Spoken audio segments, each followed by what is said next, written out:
안녕하십니까. 미키스토리 세 번째 강의입니다.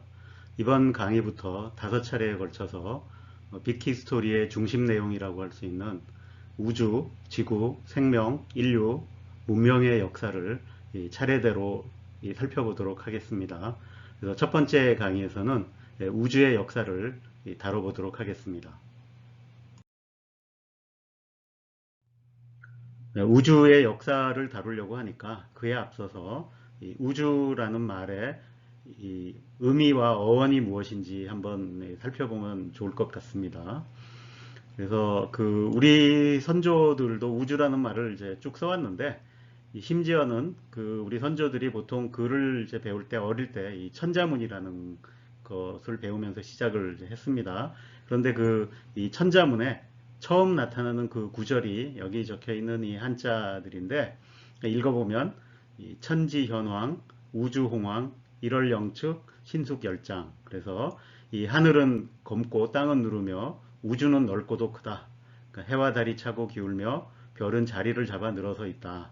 그래서 이 첫 배움을 이 하늘과 땅 그리고 우주라는 거에 대한 서술로 이제 배움을 시작했던 거죠. 그게 이 뭐 인간이기에 앞서서 먼저 그런 걸 생각해 봐라라는 이제 뜻으로 받아들일 수 있을 것 같습니다. 자, 그런데 여기에 등장하는 이 우주라는 말이 한자로는 우리가 보통 집우, 집주 이렇게 얘기를 하는데 이 정확한 의미는 원래 우는 지붕의 처마, 주는 이 지붕의 들보를 가리키는 말이었다 그럽니다. 그런데 이런 말을 이 한나라의 고유라는 사람이 이 회남자라는 게 이제 그때 당시에 이 백과사전 같은 책인데 그 책을 만들면서 거기에 주해로 이 우와 주에 대해서 이렇게 해석을 붙여서 우주라는 말을 이제 썼다고 그럽니다. 그래서 이 우는 이 상하 사방의 공간을 뜻하는 말로, 그 다음에 주는 이 완고래금의 시간을 뜻하는 말로. 그러니까 뭐 두 개를 붙이면 그러니까 시간과 공간, 뭐 시공간을 뜻하는 말로 이 우주라는 말을 만들었고, 그러니까 그게 어떻게 보면 지금의 관점에서 맞는 우리가 살고 있는 세상 전체, 그러니까 그 전체 시공간을 이제 뜻하는 말로 이 자리를 잡게 된 겁니다. 자, 영어에서는 이 우주를 이제 유니버스라 그러죠. 근데 이 유니버스는 이 어원이 이제 라틴어 유니베rsum이라는 이런 라틴어에서 왔는데, 그러니까 이거는 이제 이 시세로 같은 라틴 작가들에 의해서 이 지금의 우주와 같은 의미로 이렇게 이제 사용이 됐는데, 이 유니베스룸이라는 이 단어는 그러니까 유니라는 말과 이제 이 보르숨이라는 말을 이제 합쳐서 된 건데, 유니는 하나라는 뜻이고 이 보르숨은 회전한다라는 뜻이어서 하나로 하나처럼 회전하는 것, 이런 뜻입니다. 그러니까 그때 당시에 사람들은 이렇게 하늘을 보면 별이 일정하게 전체가 다 같이 돌아가는 것처럼 보이니까 이 땅과 하늘을 다 덮는 전체를 이런 이제 하나처럼 회전하는 것, 그래서 그걸 이제 유니버스라고 하게 된 것으로 보입니다. 자, 이렇게 우주의 이 어원과 의미에 대해서 알아봤습니다. 우주의 역사를 알아보기 전에 먼저 어, 우리가 지금 보고 있는 우주가 크기는 얼마나 되고 그 다음에 모습은 어떻게 생겼는지 이런 걸 알고 시작을 해야 되겠죠. 그래서 우주라는 말 자체가 우리 주변에 있는 나를 포함한 우리 주변에 있는 모든 것, 뭐 시간과 공간, 그 다음에 물질 이런 걸 다 포함하는 거니까. 근데 그게 도대체 그 범위가 어디까지 되느냐? 이거는 우리가 현재 어디까지 관찰하느냐의 문제가 되겠죠. 그래서 여기 보면 이제 크기를 나타낸 그림이 하나 있는데 그걸 이제 사람을 기준으로 생각을 해보면 사람부터 점점 더 이제 큰 세상으로 나가보면 뭐 지구, 태양, 그다음에 태양계, 뭐 별 이렇게 넘어서 은하 이렇게 가는데 이렇게 해서 다룰 수 있는 제일 큰 거리가 뭐냐라고 하면 지금은 보통 이제 허블 길이라는 걸 얘기합니다. 이게 대략적으로 현재 우리가 볼 수 있는 우주의 크기 정도가 되겠습니다. 물론 이렇게 큰 세상 말고 이렇게 작은 세상으로 들어가면 뭐 세포, 원자, 원자핵 해서 이 물리학이 다룰 수 있는 가장 작은 길이는 이제 보통 플랑크 길이를 얘기를 하는데 뭐 이거는 이제 둘 사이에 굉장히 엄청난 그 스케일이 있죠. 그래서 이 그 크기가 얼마나 되냐 이거를 상대적으로 비교해 볼 수 있는 이 영상을 하나 준비해 봤습니다. 이 영상이 꽤 오래전에 만들어진 거지만 지금도 뭐 그럭저럭 상황에 맞고 보면 좀 도움이 될 만한 거여서 준비했는데, 이 영상의 제목은 파워즈 오브 10입니다. 그래서 뭐 자칫하면 뭐 10의 힘이냐라고 그런 뜻이 아니라, 여기의 파워는 이 수학 용어죠. 지수라는 뜻입니다. 그러니까 여기 보면 이렇게 그 10 뒤에 이렇게 지수가 표시되어 있는데, 이거를 이제 영어로 파워라고 합니다. 그래서 이 10의 지수를 계속 하나씩 늘려가면, 그러니까 우리가 보고 있는 상황을 10배씩 계속 키워가면 어떤 모습이 보일 것인가, 그러니까 이거를 보여주는 영상이 되겠습니다. 영상을 일단 한번 보시죠.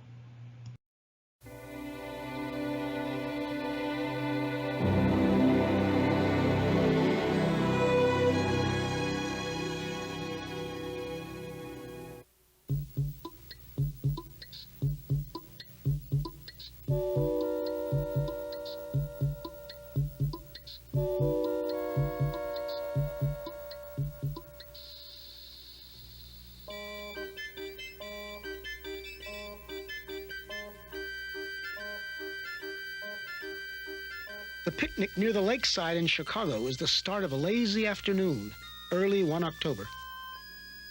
We begin with a scene 1 meter wide, which we view from just 1 meter away. Now every 10 seconds we will look from 10 times farther away, and our field of view will be 10 times wider.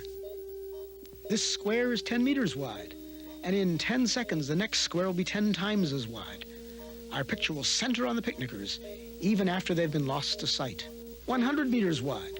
The distance a man can run in 10 seconds. Cars crowd the highway. Powerboats lie at their docks. The colorful bleachers are Soldiers Field. This square is 1 kilometer wide, 1,000 meters. The distance a racing car can travel in 10 seconds. We see the great city on the lake shore. 10 to the 4th meters, 10 kilometers. The distance a supersonic airplane can travel in 10 seconds. We see first the rounded end of Lake Michigan, then the whole Great Lake. 10 to the 5th meters, the distance an orbiting satellite covers in 10 seconds. Long parades of clouds, the day's weather in the Middle West. 10 to the 6th, a 1 with 6 zeros, 1 million meters. Soon the Earth will show as a solid sphere. We are able to see the whole Earth now, just over a minute along the journey. The Earth diminishes into the distance, but those background stars are so much farther away that they do not yet appear to move. A line extends at the true speed of light. In 1 second, it half crosses the tilted orbit of the moon.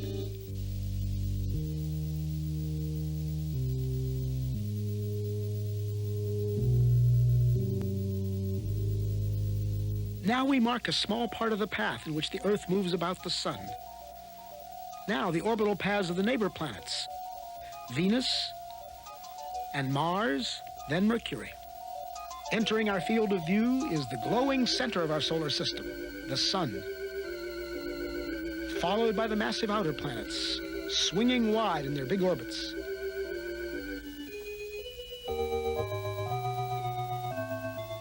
That odd orbit belongs to Pluto. A fringe of a myriad comets too faint to see completes the solar system.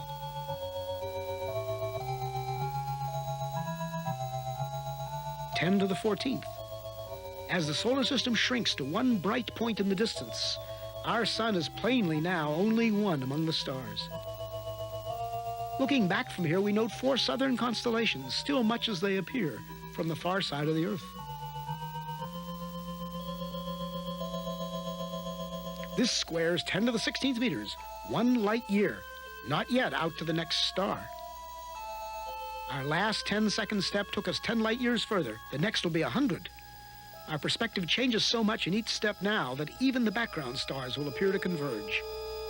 At last, we pass the bright star Arcturus and some stars of the Dipper. Normal but quite unfamiliar stars and clouds of gas surround us as we traverse the Milky Way galaxy.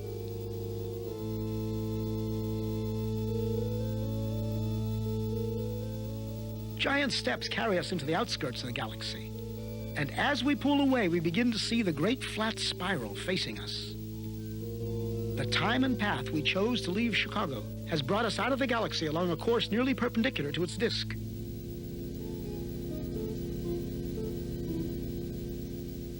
The two little satellite galaxies of our own are the Clouds of Magellan, 10 to the 22nd power, 1,000,000 light years. Groups of galaxies bring a new level of structure to the scene.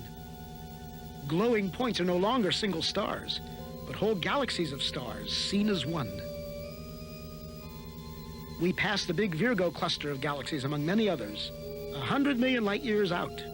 As we approach the limit of our vision, we pause to start back home. This lonely scene, the galaxies like dust, is what most of space looks like. This emptiness is normal. The richness of our own neighborhood is the exception. The trip back to the picnic on the lakefront will be a sped-up version, reducing the distance to the Earth's surface by 1 power of 10 every 2 seconds. In each 2 seconds, we will appear to cover 90% of the remaining distance back to Earth. Notice the alternation between great activity and relative inactivity, a rhythm that will continue all the way into our next goal, a proton in the nucleus of a carbon atom beneath the skin on the hand of the sleeping man at the picnic.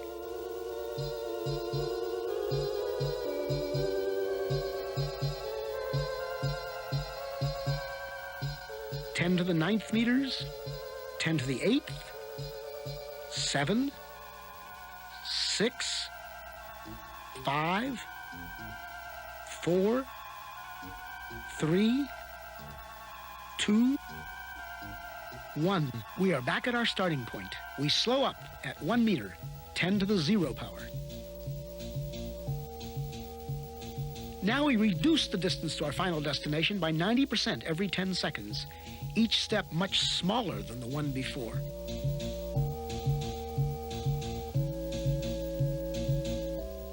At 10 to the minus 2, 1/100th of a meter, 1 centimeter, we approach the surface of the hand. In a few seconds, we'll be entering the skin, crossing layer after layer from the outermost dead cells into a tiny blood vessel within. Skin layers vanish in turn. An outer layer of cells, felty collagen. The capillary containing red blood cells and a roughly lymphocyte. We enter the white cell. Among its vital organelles, the porous wall of the cell nucleus appears. The nucleus within holds the heredity of the man in the coiled coils of DNA. As we close in, we come to the double helix itself, a molecule like a long twisted ladder whose rungs of paired bases spell out twice, in an alphabet of 4 letters, the words of the powerful genetic message. At the atomic scale, the interplay of form and motion becomes more visible. We focus on one commonplace group of 3 hydrogen atoms bonded by electrical forces to a carbon atom. 4 electrons make up the outer shell of the carbon itself. They appear in quantum motion as a swarm of shimmering points. At 10 to the minus 10 meters, 1 angstrom, we find ourselves right among those outer electrons. Now we come upon the 2 inner electrons held in a tighter swarm. As we draw toward the atom's attracting center, we enter upon a vast inner space. At last, the carbon nucleus, so massive and so small. This carbon nucleus is made up of 6 protons and 6 neutrons. We are in the domain of universal modules. There are protons and neutrons in every nucleus, electrons in every atom, atoms bonded into every molecule out to the farthest galaxy. As a single proton fills our scene, we reach the edge of present understanding. Are these some quarks at intense interaction? Our journey has taken us through 40 powers of 10. If now the field is 1 unit, then when we saw many clusters of galaxies together, it was 10 to the 40th, or 1 and 40 zeros.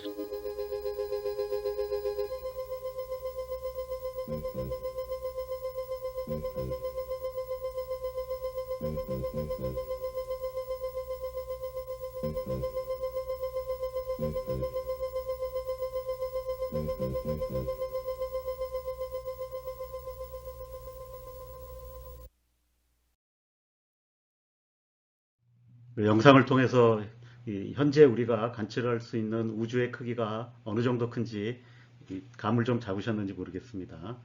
사실 워낙 이렇게 큰 차이가 나면 느낌을 갖기가 어렵죠. 예.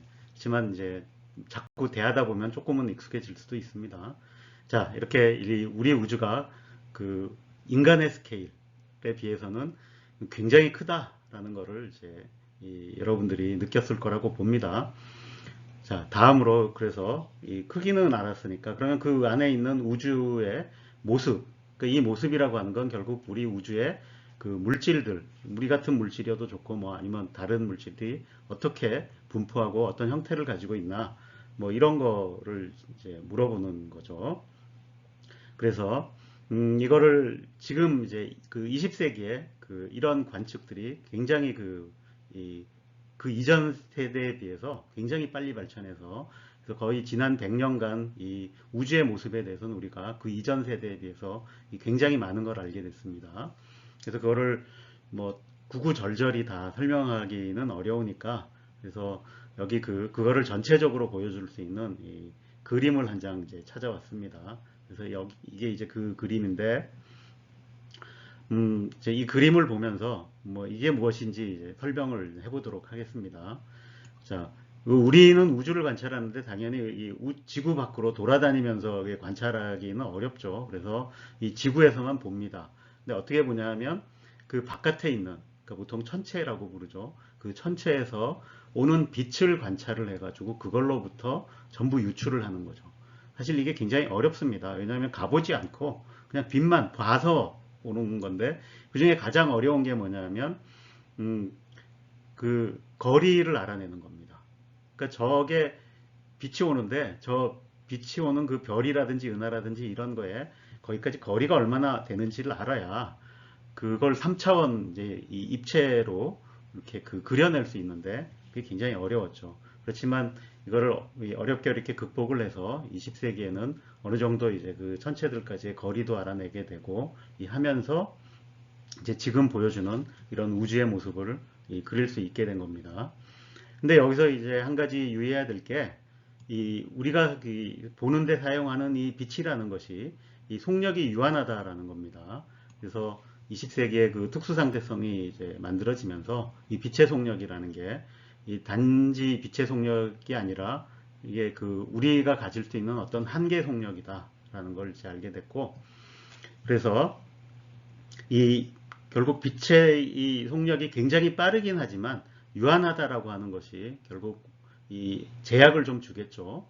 자, 그리고 이 하늘에서 보는 천체에는 거리를 알아보면 그 거리가 굉장히 멉니다. 그래서 보통 우리 은하에 있는 별이라든지 이런 거를 이제 다룰 때도 기본적으로 거리 단위가 광년이라는 단위를 많이 쓰는데, 그러니까 1광년이라고 하는 건 빛이 1년 동안 간 거리죠. 근데 엄청난 거리겠죠. 빛이 1초에 30만 킬로미터를 가는데 1년을 갔으니까 굉장한 거리인데, 놀랍게도 태양으로부터, 그러니까 지구로부터 태양 말고 가장 가까이 있는 별이 이 프록시마 센타우리라는 별인데 그 별까지 거리가 4광년입니다. 그러니까 빛의 속력으로 가도 4년을 가야 된다는 얘기죠. 근데 그럼 나머지 별들은 더 멀리 있겠죠. 그 다음에 이제 지금은 우리 하늘이, 그러니까 이 우주가 이 별로 가득 찬 게 아니라 그 별들이 모여서 은하라는 걸 만들고 그 은하들이 가득 차 있다는 걸 압니다. 그래서 그 은하들은 더욱더 멀리 있는 거죠. 그래서 이 빛의 속력이 유한하다는 게, 근데 이 멀리 있는 물체에서 오는 그 빛을 보게 되면, 그러니까 거리가 머니까 그 물체를 떠난 빛이 우리한테 오는 데까지도 시간이 굉장히 걸린다라는 거죠. 그러니까 프록시마 센타우리에서 오는 지금 이제 보고 있는 프록시마 센타우리의 별빛은 사실은 프록시마 센타우리에서는 4년 전에 출발을 해야만 지금 우리가 볼 수 있다라는 거죠. 그러니까 우리가 보는 프록시마 센타우리의 모습은 4년 전의 모습이 되는 거죠. 근데 점점 더 거리가 멀어질수록, 그러면 실제로 우리가 보는 건 그러니까 그 물체의 옛날의 모습이 됩니다.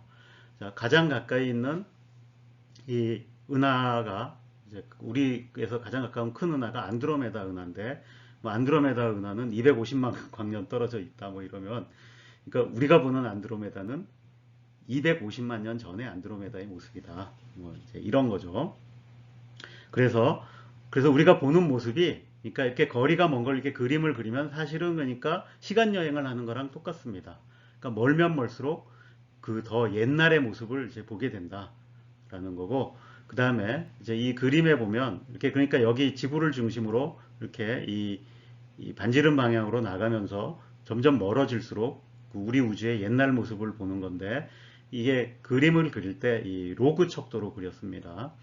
이 로그 척도는 거리의 로그 값에 비례해서 그리는 거죠. 근데 이건 왜 이렇게 했냐면, 워낙 우주가 크다 보니까 이거를 이렇게 선형 척도, 거리에 비례해서 그림을 그리면 한 장에다가 그려 넣을 수가 없죠. 그래서 로그 값으로 그리다 보니까, 그럼 여기 거리 갈 때하고 그 다음 거리 갈 때는, 그러니까 10배, 100배, 1000배 이런 식으로 간다라고 이제 생각을 하셔야 됩니다.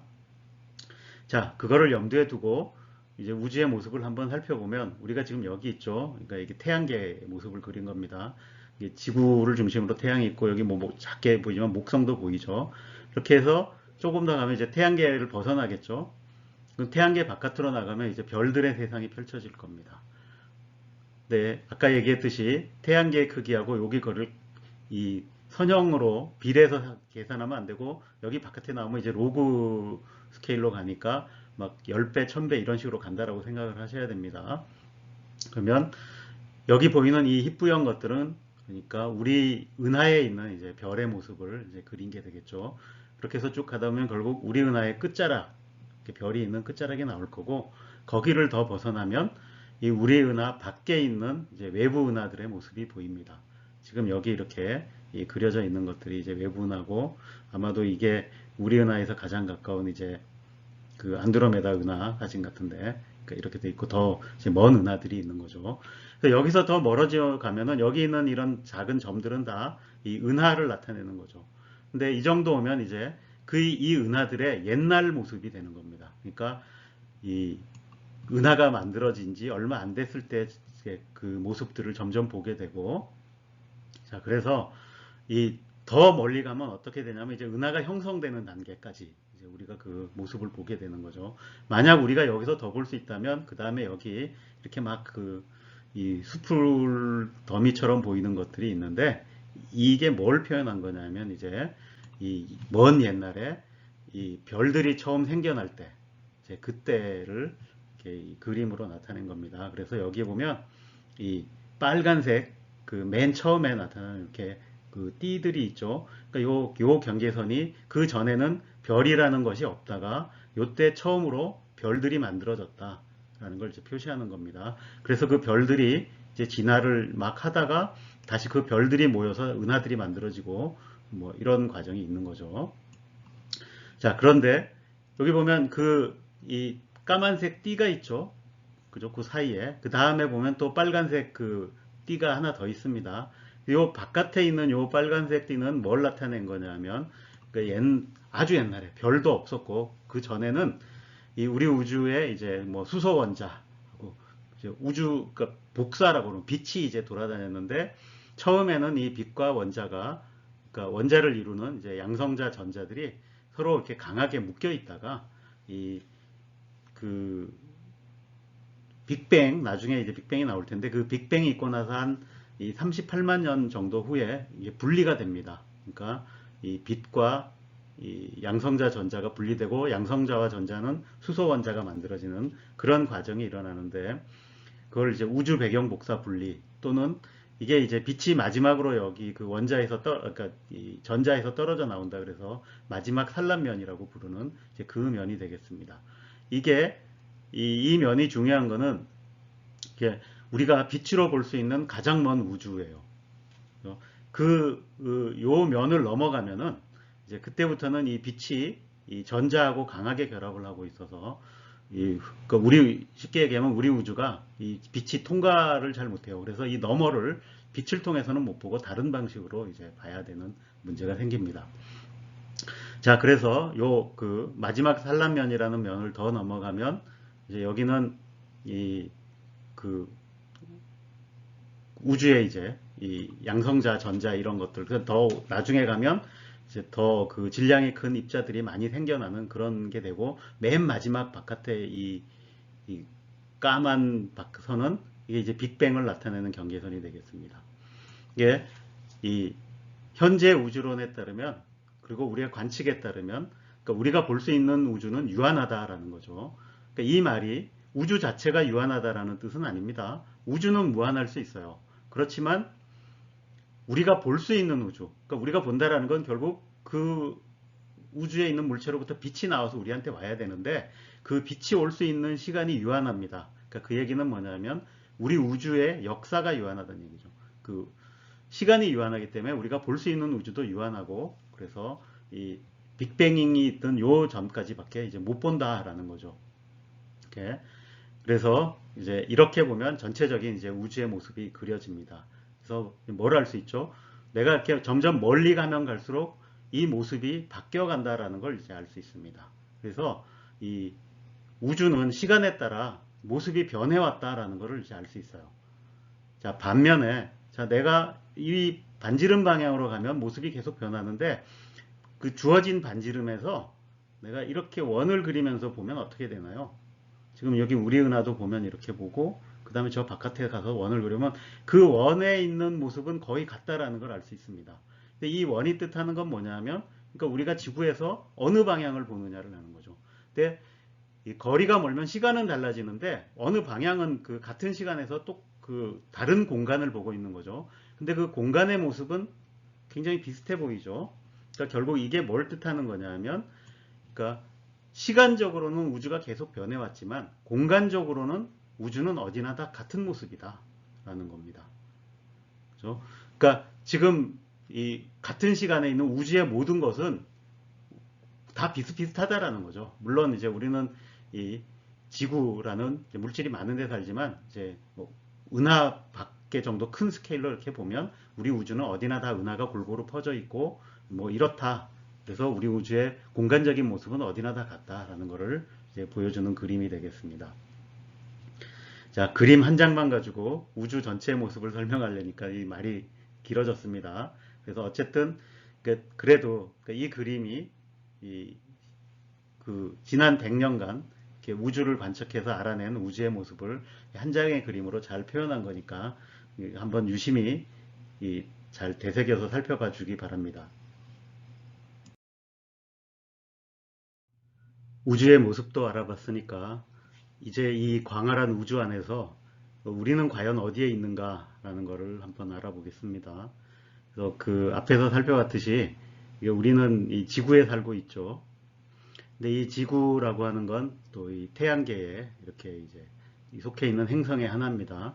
그다음에 조금 더 확대해 가면 그 태양이 있는 그 주변에 이렇게 이제 별들이 분포하고 있죠. 그 중에 이제 한 별이고, 다시 이 별들은 이 우리 은하가 이렇게 나선 은하라서 이 나선 팔들이 보이는데, 그 중에 이 오리온 팔이라고 부르는 한 곳에 이렇게 이제 있습니다. 다시 우리 은하는 그 주변에 이제 몇몇 은하들과 같이 모여서 작은 이 그룹을 이루고 있는데, 이걸 로컬 그룹이라 그럽니다. 여기 보면 우리 은하가 있고, 그러니까 이 로컬 그룹에서 우리 은하는 제법 큰 은하인데 비슷한 크기의 약간 더 큰 은하인 안드로메다 은하가 있어서 이렇게 두 중심 은하로 작은 은하들이 이 주위에 포진하고 있습니다. 근데 이 우리 은하 주변에서 그 은하들이 굉장히 많이 모여 있는 데가 있는데, 거기를 이제 버거 은하단이라고 부릅니다.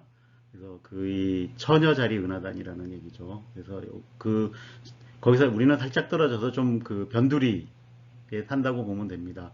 이 처녀자리 초은하단은 이제 큰 도시라고 보면 되는 거고, 그래서 여기서 더 큰 스케일로 가면, 그러니까 이런 은하들이 또 그 우주에는 골고루 퍼져 있고, 이렇게 많은 이 은하단들을 이제 볼 수가 있습니다. 그 중에 이제 여기 이 처녀자리 은하단 근처에 우리가 있는 거죠. 여기서 더 이 크기를 키워가면 이제 우리 우주 전체의 모습이 나오게 되는데, 우리 우주의 전체의 모습은 그 우주의 모습 설명할 때 말씀드렸듯이 어디나 다 비슷하게 보인다. 그러니까 우리가 이 작은 스케일에서 이 은하, 그 다음에 그 은하들의 분포 이런 걸 봤을 때는 뭐 특별한 그 영역에 있는 것 같지만, 굉장히 큰 우주 전체라는 이 그림에서 보면 우리 우주는 어디나 다 모습이 똑같다라는 걸 알 수 있습니다.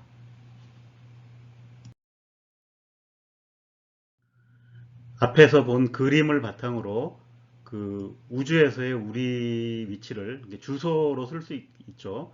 그래서 밑에서부터 올라가면 그래서 지구, 태양계, 이 오리온 자리팔이 있고 그다음에 이제 은하수, 우리 은하를 은하수라고 부르니까 그 다음에 그 은하수에 있는 로컬 그룹, 이제 지역군이 있고 이 로컬 그룹은 이제 천여 자리 초은하단에 있다. 그리고 그보다 더 크면 이제 우주 전체가 되는 거죠. 근데 이렇게 이 크기를 키워갔을 때 나타나는 이제 여러 형태들 중에 그러니까 우리가 좀 주목해서 봐야 될 거 이제 몇 개를 말씀을 드리면 일단 먼저 우리는 지구에 살고 있죠. 근데 이 지구라고 하는 건 이 태양계에 속한 행성인데 보통 이 지구같이 생긴 행성을 이제 암석 행성이라고 부릅니다. 이 바위 덩어리로 돼 있다는 얘기죠. 근데 다른 행성들을 보면 예를 들어 이 목성과 토성 같이 이 거대 행성들은 이 주성분이 이제 기체입니다. 수소와 헬륨. 그 다음에 그 바깥에 있는 이 천왕성, 해왕성은 주성분이 이 얼음이에요. 그 물과 메탄 같은 것들이 얼음이어서 이제 얼음 행성이라고 부릅니다. 그러니까 그런 거에 비해서 이 지구는 이 태양계 안쪽에 있는 이 암석으로 된 행성이고 이렇게 암석 행성은 표면이라는 게 명확하게 있습니다. 그래서 우리가 그 지구의 표면에 살 수 있게 된 거죠.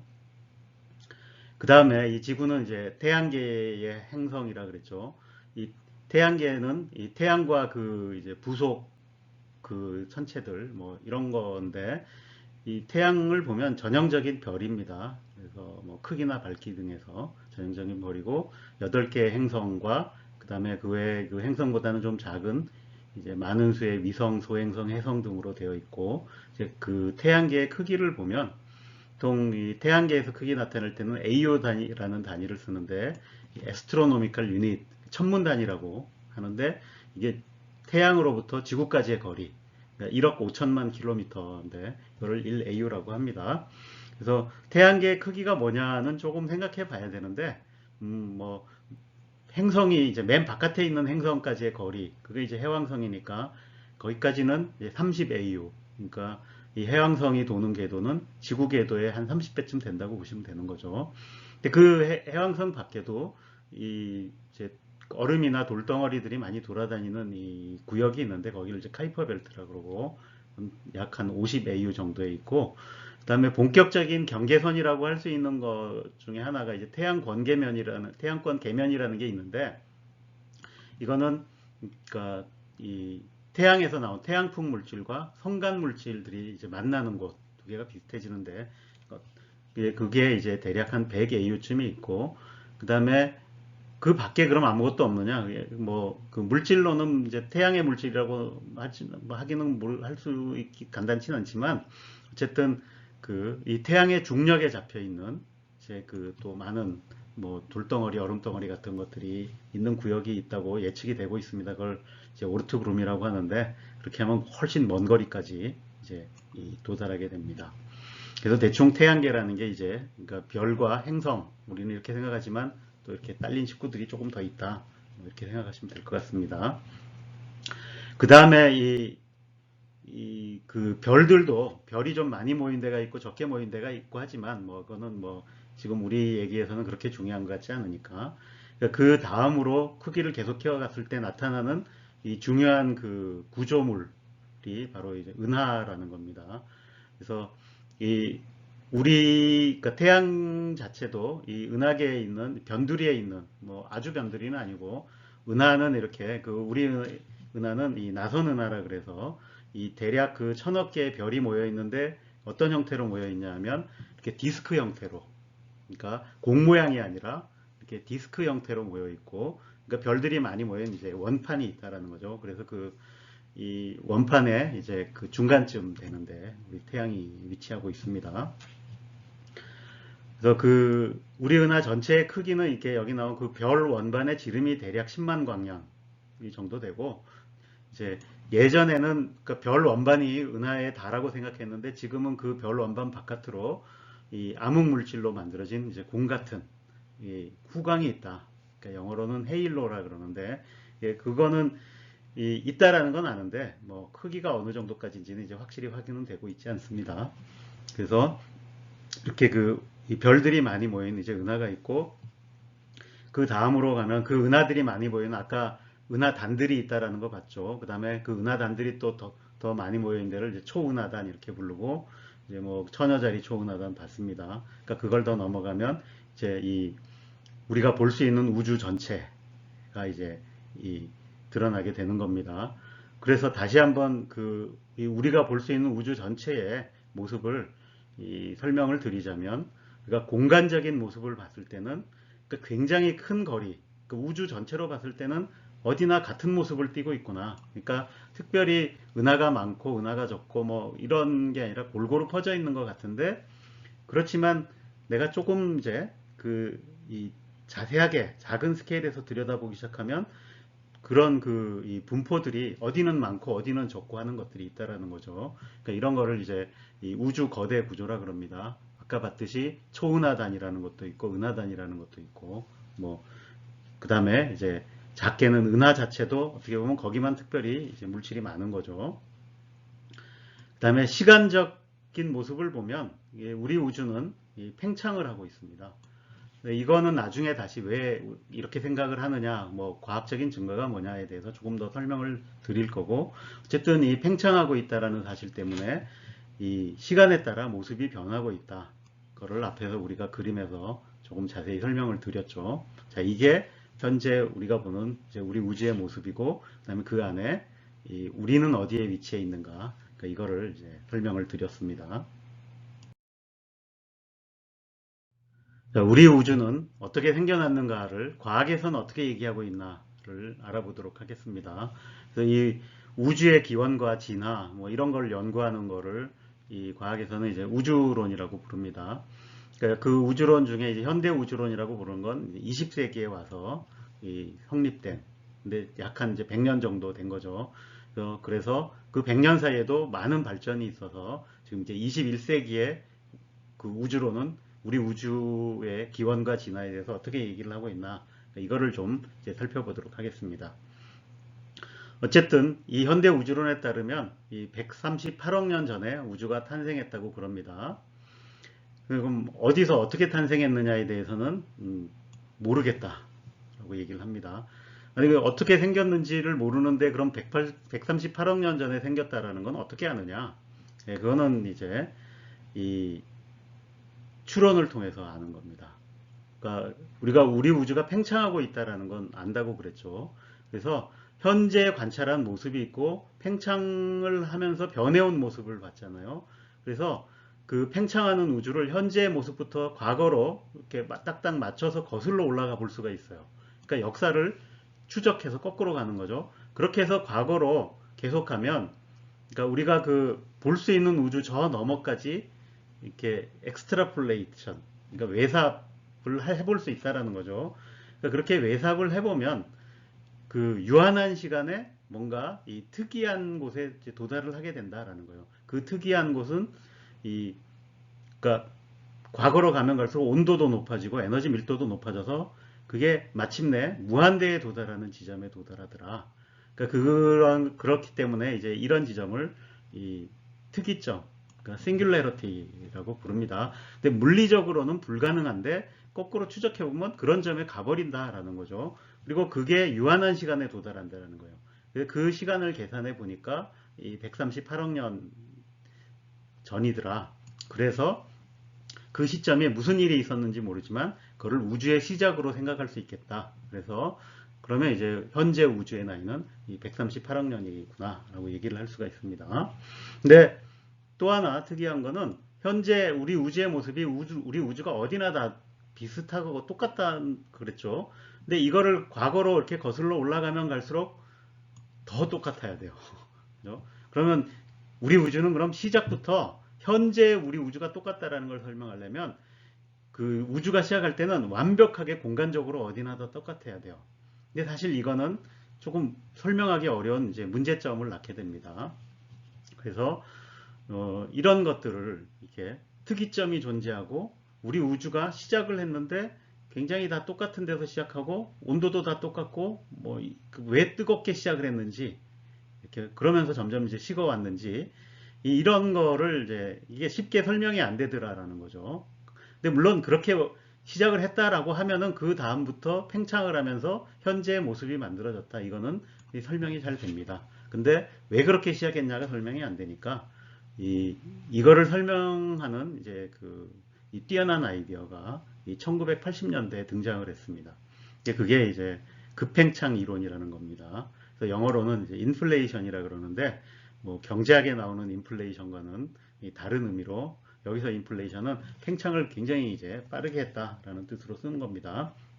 그래서 이 급팽창이라고 하는 것은 이 우주 초기에 엄청나게 이 가속이 되는 팽창이 일어났다라는 거고, 이렇게 빨리 팽창하면 어떤 일이 벌어지는가를 봤더니 이게 이 우주가 처음에 공간이 뭐 약간 이제 뭐좀 비유적으로 얘기하면 좀 쭈글쭈글하게 생겼어도 갑자기 확 팽창을 하면 다 펴지겠죠. 그래서 이 우주의 모습이 어디나 다 똑같아지고, 그래서 그걸 이제 우주론에서는 균일 등방하다 그러고, 그 다음에 휘어 있던 데도 다 펴집니다. 그러니까 평평해지는 거죠. 그래서 이 균일 등방하고 평평한 우주가 저절로 만들어진다라는 거죠. 그럼 그 이후에 그냥 팽창해서 현재까지 오면 현재의 모습이 그대로 설명이 되는 거죠. 그 다음에 그냥 우주가 팽창했다라는 것만 가지고 설명하기 힘든 것 중에 하나가 뭐냐면, 그러니까 어디나 다 똑같아 보이는데 우주가 크게 보면 그렇고 작게 보면 뭐 은하단도 있고 은하도 있고 별도 있고 뭐 그런 별에는 또 다른 데보다 그러니까 물질이 더 많죠. 그러니까 예를 들어 태양계에서도 대부분의 물질은 어디가 있냐면 태양에 가 있어요. 나머지 다 빈 공간이라는 얘기죠. 그 다음에 우리 은하를 봐도 우리 은하에는 별이 많이 모여있지만 우리 은하 주변 다 비었어요. 거의 안드로메다 은하나 갈 때까지 거의 빈 공간이 있다는 얘기죠. 그래서 어디는 물질이 많고 어디는 물질이 적고 한 게 분명히 보이는데, 이게 처음부터 완벽하게 물질이 다 똑같이 분포하고 있었다 그러면 설명이 안 됩니다. 그래서 그러면 이건 이제 심각한 문제죠. 우리 우주에 보이는 그 구조들이 이제 설명이 안 되니까 이 구조를 설명할 수 있는 방법을 이 급팽창이라는 이론이 줍니다. 근데 이거는 조금 굉장히 어려운 개념이었는데 어쨌든 이쪽을 연구하시는 분들이 하다 보니까 찾아냈어요. 그래서 이 급팽창이 일어나면 굉장히 이 원자보다 더 작은 세계에서 일어나는 이 양자요동이 그 공간이 늘어나는 것 때문에 확 펴지면서 이게 이 양자요동이었던 게 이제 밀도요동으로 바뀌더라라는 걸 알아냈고, 그럼 그 밀도요동에 의해서 어디는 물질이 많고 어디는 물질이 작고 하는 것이 가능하다. 그래서 그러면 그걸 통해서 우리 우주에 왜 저런 구조물들이 생겼나라는 걸 설명할 수 있다라는 걸 이제 알아냅니다. 그 다음에 또 중요한 게, 그럼 우리 우주가 왜 뜨거운 상태에서 시작을 했느냐. 그러니까 이것도 이 급팽창 과정이 있었으면 그 급팽창을 일으키려면 엄청난 에너지가 필요합니다. 근데 그 에너지는 있었다고 치는 거죠.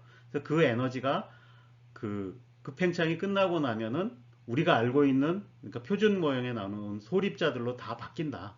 근데 그 급팽창을 일으켰던 그 에너지가 워낙 에너지가 크니까 이 소립자들이 가지고 있는 에너지들이 굉장히 큽니다. 그럼 그것들이 서로 부딪히고 충돌하면서 이렇게 뜨거운 상태로 바뀌는 거죠.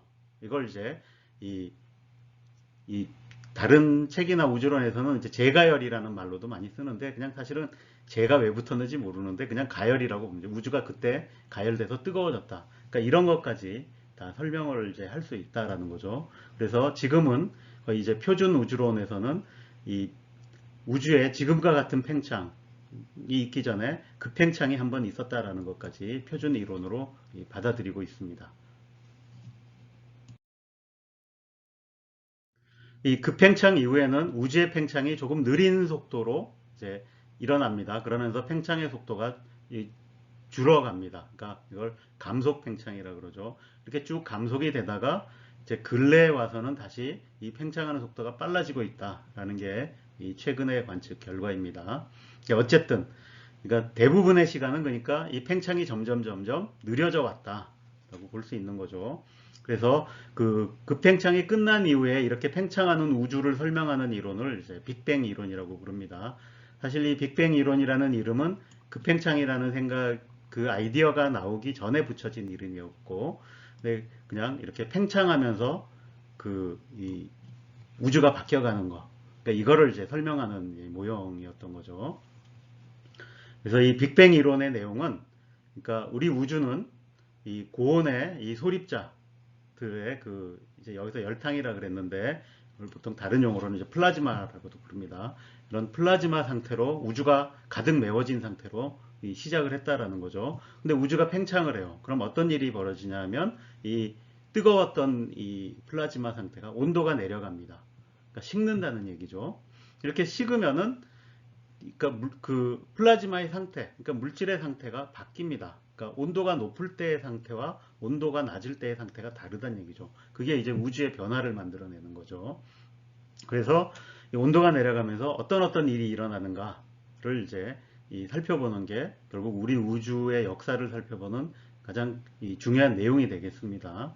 근데 여기는 이제 그 중에 이 빅히스토리적인 관점에서 중요한 이제 단계가 뭐가 있는가 몇 가지 적어 놓은 겁니다. 그래서 이 온도가 내려가면서 일어나는 일 중에 이 원소들을 이루고 있는 것 중에 이제 핵이 그러니까 원자 핵이 식는 과정에서 만들어진다라는 거고, 그 다음에 이 물질하고 빛이 서로 이제 결합이 되어 있습니다. 이건 이제 전자기력 또는 전자기 상호작용으로 서로 결합이 되어 있는데, 이게 그 앞에서 잠깐 설명드렸던 그 마지막 산란면 그 사건이 있을 때, 그러니까 그 양성자 전자하고 빛하고 서로 결합해 있다가 이 양성자와 전자가 붙어서 수소 원자가 만들어지면 더 이상 빛은 부딪히지 못하고 이렇게 떨어져 나와서 자유로운 몸이 됩니다.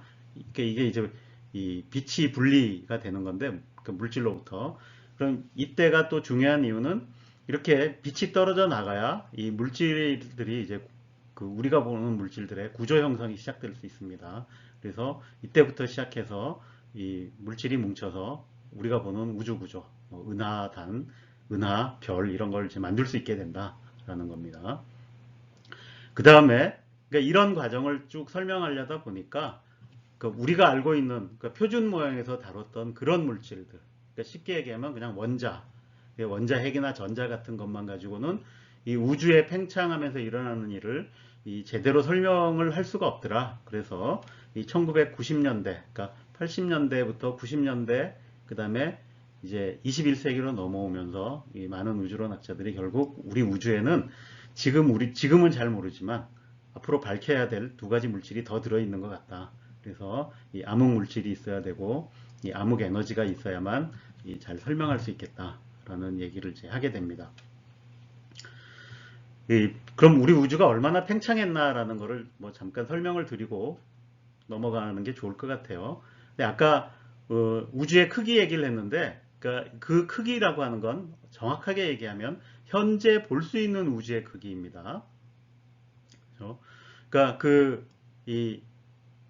볼 수 있는 우주는 그러니까 우주의 나이가 138억 년으로 유한하기 때문에 빛이 138억 년 동안 가서 현재 우리에게 도달하는 그 범위 안을 이제 우리가 볼 수 있는 우주고, 그러니까 이 볼 수 있는 우주가 유한하다는 게 우리 우주 전체가 유한한지 무한한지에 대해서는 얘기를 안 해준다 그랬죠. 그러니까 무한할 수도 있는 거예요. 그러니까 공간이 무한하긴 하지만 그 중에 우리가 보는 영역이 한정돼 있다. 그러니까 이런 뜻으로 받아들여야 됩니다. 근데 어쨌든 그럼 현재 우리가 볼 수 있는 그 우주는 그럼 옛날에는 얼마만 했겠는가?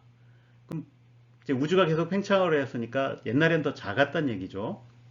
그래서 점점 줄어들 텐데, 그럼 그 옛날 어디까지 거슬러 올라가 보냐면 빅뱅 우주가 시작됐을 때, 그러니까 그 빅뱅 우주라는 건 이제 지금처럼 그러니까 이제 느린 팽창이 일어나기 시작했을 때가 언제냐? 그거는 바로 그 팽창이 끝난 직후겠죠. 그럼 그때 우주의 크기를 대략적으로 계산해 볼 수 있는데, 대략 추산을 해보면 한 10m, 뭐 좀 작게 잡았을 때는 한 10cm에서 20cm일 수도 있고, 더 크게 잡으면 뭐 100m일 수 있는데, 그러니까 뭐 다른 말로 표현하면 우리 얼굴 크기 정도에 시작해서 현재 우주까지 크기 정도까지 커졌다라고 생각할 수 있는 거고, 근데 이제 대략적으로 하는 얘기는 이제 현재 볼 수 있는 우주가 그 팽창이 끝나고 지금의 이제 그 팽창하는 우주가 시작됐을 때는 한 10m 정도 됐을 거다라고 얘기를 합니다. 근데 그럼 그 팽창이라는 게 엄청나게 빠르게 팽창을 한다 그랬잖아요. 그럼 요 10m짜리, 그러니까 지금 팽창이 끝나고 나서 10m였고 현재 우리가 볼 수 있는 전체 우주가 되는 그 우주가 팽창이 그럼 시작할 때는 얼마나 작았겠는가? 근데 이거는 좀 불확실해요. 왜냐면 팽창이 왜 시작을 했고 언제 시작을 했는지 현재 모릅니다. 근데 최소한 이거보다는 일찍 시작해야 된다라는 기준이 있어요. 근데 그 기준에 따르면 그러니까 팽창이 시작하기 전에 우주의 크기는 이 크기여야 된다 그럽니다. 10의 마이너스 25승미터니까 뭐 원자 이런 것보다 훨씬 적어서 현재 우리가 연구할 수 있는 가장 작은 크기, LHC 같은 데서 연구하는 그런 크기보다도 훨씬 더 작은 크기에서 시작을 해서 그게 엄청나게 빨리 팽창을 해서 한 10m 정도 크기 됐다가 그 다음부터 서서히 팽창을 해서 현재 우리가 볼 수 있는 우주 전체가 됐다. 뭐 이렇게 이제 이 말씀을 드릴 수 있겠습니다.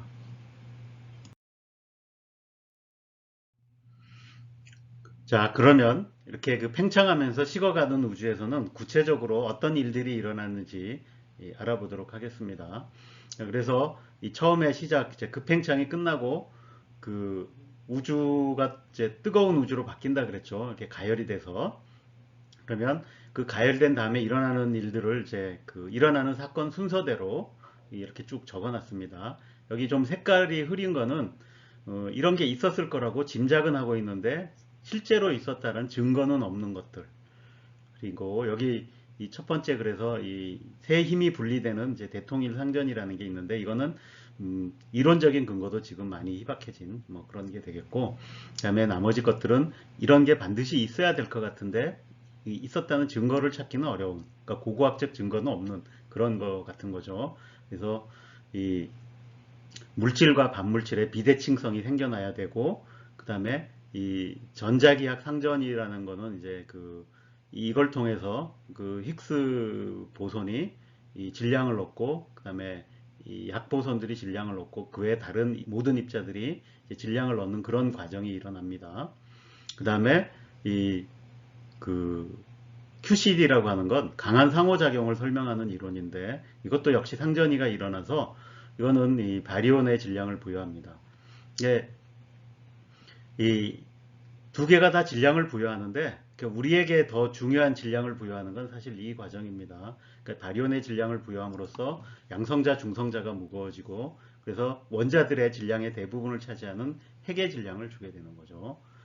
그 과정이 이제 일어난다라는 겁니다. 그 다음에 여기서부터는 이제 우리가 잘 이해하고 있고 그런 게 있었다라는 증거도 있는 이제 그런 과정입니다.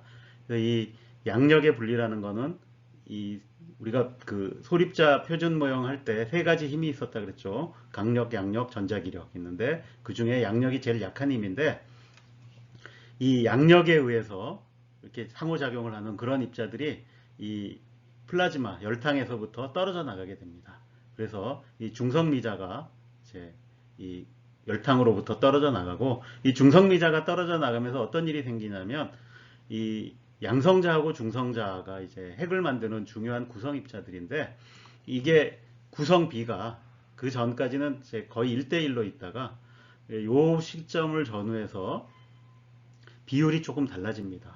그래서 이 비율이 나중에 우리 우주에 헬륨이 얼마나 생기는가를 결정하는 이제 요소가 되는데, 왜냐하면 헬륨이라는 게 양성자하고 중성자가 두 개씩 똑같은 숫자로 있기 때문에 중성자가 얼마나 있느냐가 헬륨이 얼마나 생길까를 결정을 하게 됩니다.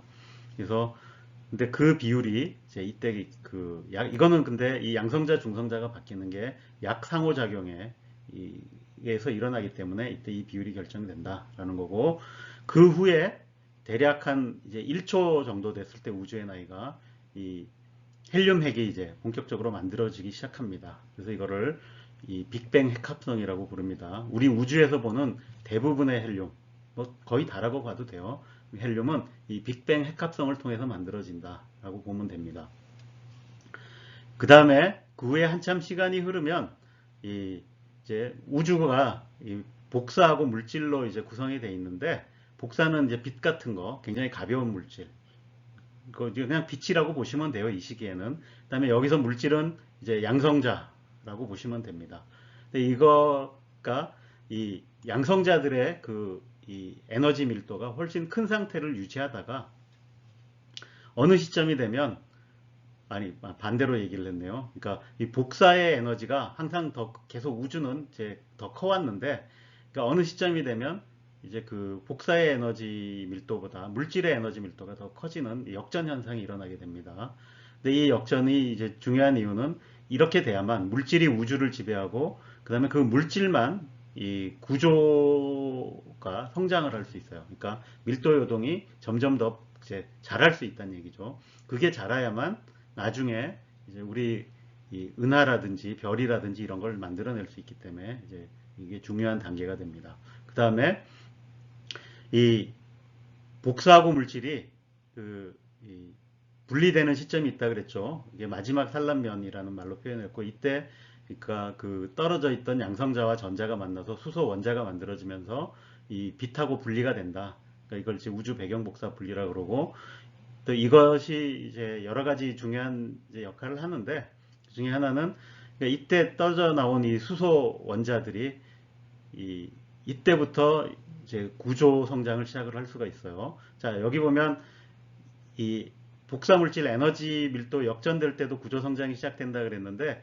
이때 구조 성장이 시작되는 건 암흑 물질이 되는 거고, 그러니까 우리가 보통 아는 보통 물질은 이 복사물질 분리가 일어나야만 그 후에 이제 구조가 성장할 수 있습니다. 근데 이게 왜 암흑 물질이 필요한가에 대한 중요한 이유가 됩니다. 그러니까 만약 암흑 물질이 없으면 그러면 보통 물질밖에 없죠. 이런 원자들이 있는데, 그럼 이 원자는 이때부터 구조가 자라는데, 요 그 복사물질 에너지 밀도 역전이 일어나는 시기와 복사물질 분리가 일어나는 그 시기 사이에 시간 간격이 꽤 있습니다. 그럼 그 차이로 인해서 그 후에 복사물질 분리가 일어난 다음부터 구조가 만들어져서는 이 충분한 양의 구조, 은하나 별을 제대로 못 만들더라라는 걸 이제 알아낸 거죠. 그래서 결국 우리 우주의 구조가 생기는 걸 설명하는데도 암흑물질이라는 게 반드시 필요하다. 그래서 이게 지금은 이제 대부분의 학자들에게 받아들여지고 있습니다. 그다음에 그 한참 후에 이렇게 계속 그 구조가 성장을 한 끝에 이제 어느 시점에 다다르면 물질이 굉장히 많이 모인 영역이 정말로 생겨나서 그 영역에서 별이 생기기 시작하는 거죠. 근데 이거는 이제 이 빅뱅이 일어나고 나서 뭐 한 1억 년에서 한 3억 년 사이, 그때부터 시작이 된다고 보고 있습니다. 그리고 그게 이제 더 지나면 이제 은하도 만들어지기 시작하고, 이런 과정을 거쳐서 이제 이 138억 년 지나서 현재에 이르게 된다라고 하는 것이 이제 간략한 열 역사가 되겠습니다. 이런 우주의 역사 속에서 우리가 그 기원을 좀 반드시 설명하고 싶은 것들이 있죠. 그 중에서도 결국 우리의 이 빅히스토리의 최종 목적은 우리가 왜 존재하는가, 뭐 이런 걸 설명을 해야 되는 거니까, 그럼 일단 우리는 물질로 되어 있다는 걸 아니까 물질의 기원을 설명을 해야죠. 그 물질이 어디서부터 왔는가라는 거죠. 그래서 일단 이 우주를 시작할 때 있었던 그 물질, 그건 소립자들의 열탕이라 그랬죠. 근데 그 물질은 어디서 왔는가? 그러니까 현재는 이 급팽창 이론이라는 걸 받아들여서 이제 표준 우주론에 넣었기 때문에, 그래서 그 급팽창을 일으켰던 그 급팽창장이라는 게 있는데, 그러니까 그게 가진 에너지가 결국 우리를 이루는 그런 이제 그 표준 모양에 나오는 그런 소립자로 변환이 되고, 그 소립자들이 큰 에너지를 가지고 서로 충돌을 하면서 이제 뜨거워진다. 그렇게 해서 뜨거운 우주 상태에서 시작을 하죠. 근데 팽창하면서 온도가 내려가죠. 이게 온도가 내려가면 무겁고 불안정한 입자들은 차례차례 서로 소멸해서 사라집니다. 그러니까 물질이 에너지로 변환되는데 그 에너지가 다시 더 가벼운 입자들을 만들어내는 거죠. 그래서 무거운 입자들이 가지고 있던 에너지들이 차례차례로 가벼운 입자들로 계속 넘어가다 보니까 결국 충분히 식어서 현재에 가까워지면 결국 제일 가볍고 붕괴하지 않고 안정된 입자들만 남게 되는 거죠. 그래서 보면 현재에 남아있는 것들은, 그러니까 그 바리온, 그러니까 원자 핵을 이루는 거가 이제 양성자와 중성자로 원자 핵이 되어 있다 그랬죠. 그러니까 이거를 이제 우주론에서는 다 합쳐서 한 단어로 바리온이라고 부릅니다. 그러니까 원자를 뜻한다라고 생각하시면 돼요. 우리가 알고 있는 그 물질. 자, 그 다음에 뭐 전자 중성미자 같은 것도 있고, 그다음에 그 이 원자로부터 빛이 떨어져 나왔다 그랬죠. 그 떨어져 나온 빛은 현재도 관측이 됩니다. 근데 그 관측된 거를 이제 우주 배경 복사라 그러는데, 기본적으로 빛인 거죠. 그거 외에 이제 암흑 물질, 암흑 에너지가 있어야 될 것 같다라는 거고, 현재 우주론이 밝혀놓은 바에 의하면 우주의 에너지 밀도를 100이라고 놓으면 그 중에 대략 한 70%는 암흑 에너지가 차지하고, 그 다음에 25%는 암흑 물질이 차지하고, 우리 몸을 이루고 있는 같은 이런 물질은 다 합쳐봤자 5%가 되고, 나머지 이렇게 중성미자나 빛 같은 거는 굉장히 조금 있다라는 겁니다. 근데 이 그 보통의 물질 5%도 대부분은 이 기체 상태 또는 뭐 그 먼지 상태로 있고, 별이나 이렇게 이 은하 같은 거에 있는 거는 1% 미만인 걸로 알려져 있습니다. 자, 그래서 현재 물질은 이렇다라는 건 알겠는데, 여기에는 이게 사실 한 가지 이제 그 현재 우주론이 가지고 있는 문제점이 있습니다. 근데 그건 뭐냐면, 우리의 그 이 소립자에 대한 이 이론, 그걸 소립자 표준 모형이라 그런다 그랬죠. 이 표준 모형에 따르면 모든 물질이라는 거에는 반물질이라는 게 있어요. 그래서 예를 들어서 전자에는 반전자, 그걸 이제 양전자라고 부르는데, 반전자가 있고, 양성자에는 반양성자가 있고, 중성자는 역시 반중성자가 있어요. 근데 이 둘은 성질이 거의 같아요. 근데 이런 걸 그 사람들이 처음에는 안 믿었지만 요새는 다 확인이 돼서, 실제로 우리 우주에서도 가끔 날아오고, 지금은 저 이 LHC 같은 가속기에서 충돌을 시키면 이게 막 만들어져서 나옵니다. 그래서 실제로 그런 데서는 이 반양성자하고 반전자를 합쳐서 반수소 원자도 만들어서 실험하고 했어요. 그럼 이제 수소하고 거의 성질이 똑같아요. 다만 반물질로 되어 있다는 거죠. 근데 이렇게 물질 반물질이 항상 똑같이 만들어져야 돼요. 그럼 우리 우주가 처음에 그 뜨거운 이제 플라즈마 상태일 때도 그 안에는 입자하고 반입자하고 똑같은 비율로 섞여 있을 거예요. 근데 문제는 뭐냐면, 우리가 현재 우주를 관측해 보면 지금 우리 주변에도 그렇지만 지구도 그렇고 우리 사람도 그렇고 다 물질로만 돼 있어요. 입자로만 돼 있고 반입자는 안 보인다라는 거죠. 그럼 우리 우주가 왜 이렇게 입자, 반입자, 그러니까 그걸 이제 전체적으로 부르면 물질, 반물질이 비대칭적으로 되어버렸느냐. 그러니까 이거를 설명을 해야 되죠. 현재의 모습이 그러니까.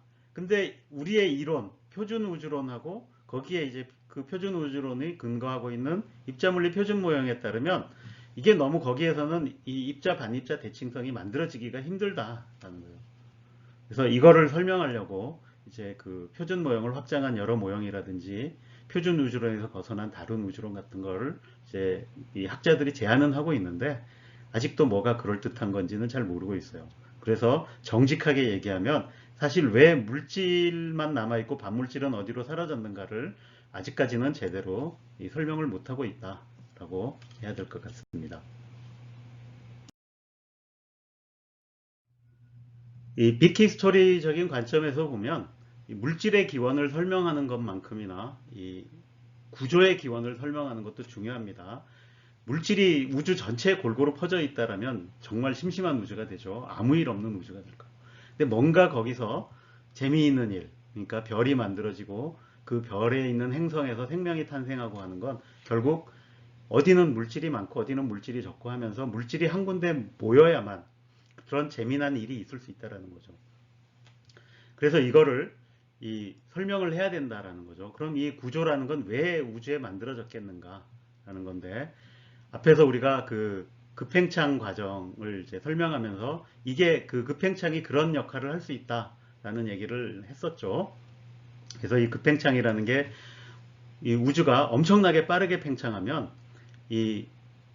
그 물질을 이루고 있던 이 장이라고 부르는 게 있는데, 그 장이 가진 에너지 가지고 이제 급팽창이 일어난다 그랬죠. 그 급팽창에 에너지뿐만이 아니라 그게 양자 요동이 있는데, 그 양자 요동이 갑자기 공간이 막 늘어나니까 이게 그냥 그대로 굳어버려서 밀도 요동으로 바뀔 수가 있더라 라는 거를 이제 1980년대 사람들이 알아냈어요. 그래서 이 급팽창이 그만큼 중요한 역할을 할 수 있다. 그래서 이 양자 요동이 이 우주의 구조를 만드는 이 씨앗 밀도 요동으로 바뀐더라 라는 걸 알아낸 거죠. 그래서 그럼 그런 밀도 요동이 처음에 이제 그 얼마의 크기로 있어야 되느냐, 이거는 이제 관측으로부터 찾아내야 되죠. 근데 이 밀도 요동을 우리가 이제 직접적으로 관측할 수 있는 방법이 두 가지가 있습니다. 그거는 하나는 일단 눈에 우리가 그 아까 봤던 그 은하들의 분포, 그 은하들의 분포를 보니까 어디는 은하가 많고 어디는 은하가 적고 하는 것들이 있었잖아요. 근데 이거를 그 우주론 가지고 설명을 할 수 있나? 그래서 이게 이제 이론적으로 계산은 쉽지 않으니까 이렇게 컴퓨터 시뮬레이션을 해가지고 실제로 그런 일이 가능한가를 이제 많이 시뮬레이션을 해봤습니다. 그래서 여기 보면 그 처음에 주어진 밀도 요동의 크기를 이제 10만 분의 1로 잡습니다. 그러니까 이거는 왜 그렇게 잡았나는 좀 이따 다시 설명을 드리죠. 이렇게 하면 이제 관측 데이터에 맞출 수 있다는 거죠. 10만 분의 1이면 굉장히 작죠. 근데 이 숫자가 현재 우리의 모습을 설명하는데 굉장히 중요한 숫자다라는 거죠. 처음에 우주가 시작할 때 한 10만 분의 1 크기의 밀도 요동이 있었다. 근데 그게 물질로 건너가면 이 물질에서는 이 중력의 작용으로 이 밀도 요동이 계속 커집니다. 성장한다라고 할 수 있죠. 지금 여기 보여주는 이 그림이 그 성장하는 모습을 이제 이 컴퓨터 시뮬레이션으로 보여주는 거예요. 여기 보면 처음에는 전체 골고루 퍼져 있죠. 근데 그 골고루 이렇게 퍼져 있던 게 시간이 가면서 많은 데는 점점 많이 모여들고 없는 데는 물질이 없어져 버리니까 이렇게 이 구조들을 만들어낸다. 그러니까 물질에 집중이 생기더라라는 걸 이제 보여주는 거죠. 근데 그 앞에서 설명했듯이 이 과정이 근데 이 시뮬레이션이 맞으려면 이 바리온, 우리가 보통 하는 이 원자만 넣어가지고는 이게 안 되고 이 암흑 물질을 넣어서 이 암흑 물질이 바리온보다 더 많아가지고 이 암흑 물질이 구조의 형성을 주도를 해야만 이 저거를 설명할 수 있더라. 그래서 이 암흑 물질이 필요하다라는 이제 얘기를 하는 겁니다. 또 하나 우리가 이 밀도 요동을 관측할 수 있는 게 우주 배경 복사예요. 근데 이 우주 배경 복사는 그러니까 그 원자하고 그 양성자 전자 빛이 처음에는 강하게 결합하고 있다가 양성자와 전자가 수소 원자를 만들면서 떨어져 나온다 그랬잖아요. 떨어져 나오면서 자유롭게 되는데 그걸 지금도 관측을 할 수 있다라는 얘기죠. 이게 지금 관측해 보면 계속 이 온도가 내려가서 지금은 이제 마이크로파 대 영역입니다. 그래서 마이크로파 관측을 해가지고 해보면 이 온도가 이제 3켈빈이 나옵니다. 그러니까 식어서 현재 3켈빈이라는 얘기죠. 그럼 옛날로 가면 갈수록 온도가 올라가서 더 뜨거웠을 거예요. 그 다음에 이게 놀라운 게 우리 우주 어디나 어느 방향이나 다 3켈빈 나옵니다. 그래서 이게 우리 우주는 옛날에는 적어도 어디나 다 똑같다. 그러니까 똑같았다라는 거에 강력한 증거인 거죠. 근데 완벽하게 똑같으면 안 된다 그랬잖아요. 그러니까 뭔가 조금의 차이는 있어야죠. 그러니까 이렇게 밀도 요동 10만 분의 1 차이가 있으면 그게 결국 이 우주 배경 복사에도 흔적을 남길 거다. 근데 이 복사는 이 밀도 요동이 성장을 안 합니다. 그러니까 물질에서는 성장이 되는데 복사에서는 성장을 안 해서 옛날이나 지금이나 크기가 거의 같아요. 그래서 지금 우주 배경 복사에서 이 요동, 그 온도의 요동 크기를 구하면 옛날의 이 밀도 요동의 크기를 구할 수가 있죠. 그래서 그거를 이제 구해 보려고 하는데 이게 쉬운 일은 아니에요. 왜냐하면 우리가 이 복사의 온도를 측정을 하는데 이 3켈빈이라 그랬잖아요. 근데 저 밀도 요동을 알아내려면 그거를 내가 10만 분의 1까지 정확하게 온도를 잴 수 있어야 돼요. 이 쉽지 않은 작업인데 놀랍게도 이거를 이제 그 1990년대 그리고 이제 처음 성공을 했고 그다음에 그 2000년대에 와서 그 성공한 실험을 더 정밀하게 실험을 해가지고 저걸 완벽하게 측정을 해냈어요. 그래서 10만 분의 1 정도가 있다라는 걸 이제 알아낸 거죠. 근데 그 정도의 밀도 요동 가지고 이 우주 배경 복사에서 발견된 이 온도 요동 이걸 다 설명을 하고 그다음에 그 물질의 이 구조가 생기는 것까지 다 완벽하게 설명할 수 있더라. 그래서 왜 어디에 물질이 많고 그런 걸 통해서 은하나 별이 만들어지는 것을 이제 잘 설명할 수 있다. 뭐 이게 이제 이 구조의 기원을 설명하는 방법입니다. 그 우주에 그래서 이 물질이 많이 밀집된 다양한 구조들이 생겨나는데 그 중에 우리에게 가장 중요한 건 역시 별이 생긴다라는 거죠. 그래서 별의 기원에 대해서 조금 더 자세히 살펴봐야 될 것 같아요. 그래서 이 별이라고 하는 건 결국 생명의 근원이 되는 이런 물질의 집단이라고 보는 거죠. 그래서 이 흩어져 있으면 별 재미없는데 모이면 뭔가 재미있는 일이 생기는 거죠. 근데 이건 같이 우리 사회도 약간 그런 것 같잖아요. 그러니까 개개인이 흩어져 있을 때 하고 그 개개인들이 모여서 도시를 형성하고 국가를 형성했을 때 완전히 다른 일들이 생기잖아요. 그러니까 마찬가지로 물질이 골고루 퍼져 있을 때에는 뭐 별일이 없다가 그것이 뭉침으로써 어떤 한계를 넘어가면 여러 가지 현상들이 생길 수 있다는 거고, 그거를 보여주는 게 바로 별이라고 할 수 있는 거죠. 그래서 이 물질이 이렇게 흩어져 있지 않고 집단을 이루는 게 우리가 존재하는데 굉장히 중요한 거죠. 그러니까 이거를 반드시 뭔가 그 설명을 해야 되는 거다. 뭐 이런 겁니다. 그래서 일단 살펴보면 우리 우주의 현재 평균 밀도가 어느 정도냐 하면 10의 마이너스 29승 그램 퍼 세제곱 센티미터. 이렇게 얘기하면 아무 느낌이 없죠. 사실 조금 다르게 표현하면 그러니까 1세제곱미터, 그러니까 1m, 1m, 1m 되는 공간에 양성자가 6개 있는 정도입니다. 뭐 아무것도 없는 거랑 거의 같아요. 지구에서는 이런 상태를 만들려고 그래도 못 만들 정도로 물질이 없는 상태입니다. 예. 근데 이거는 이제 우주 전체의 밀도고, 우리 같은 그 양성자는 그럼 얼마나 있느냐? 그러니까 해보면 원자 그걸로 따졌을 때는 1세제곱미터에 한 개도 안 돼요. 0.3개 정도 있는 거죠. 근데 우리 몸을 생각해 보세요. 우리 몸에는 그럼 양성자가 몇 개나 있느냐? 해보면 우리 몸의 밀도는 대략 1g per 세제곱센티미터. 이게 물의 밀도죠. 되는데 이 1세제곱미터당 6 곱하기 10의 29승계의 양성자가 있는 거예요. 너무 비교가 안 되잖아요, 이거. 10의 29승 되면, 우리 10억 배가 10의 9승이니까, 그러면 10억 곱하기 10억 곱하기 10억을 하고도 600을 또 곱해야 되는, 이런 엄청난 차이가 있는 거죠.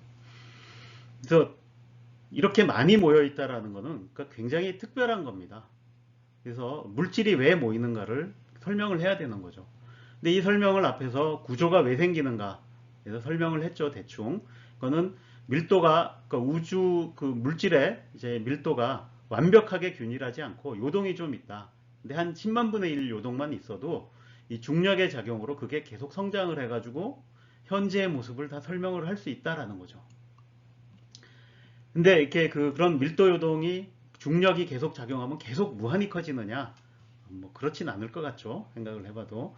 근데 이렇게 물질이 중력에 의해서 작은 영역으로 모이는데 너무 작은 영역으로 모이면 그러니까 그 모이는 만큼 이 중력에 의한 이제 포텐셜 에너지가 감소를 해서 그 에너지가 이 물질들의 운동 에너지로 갑니다.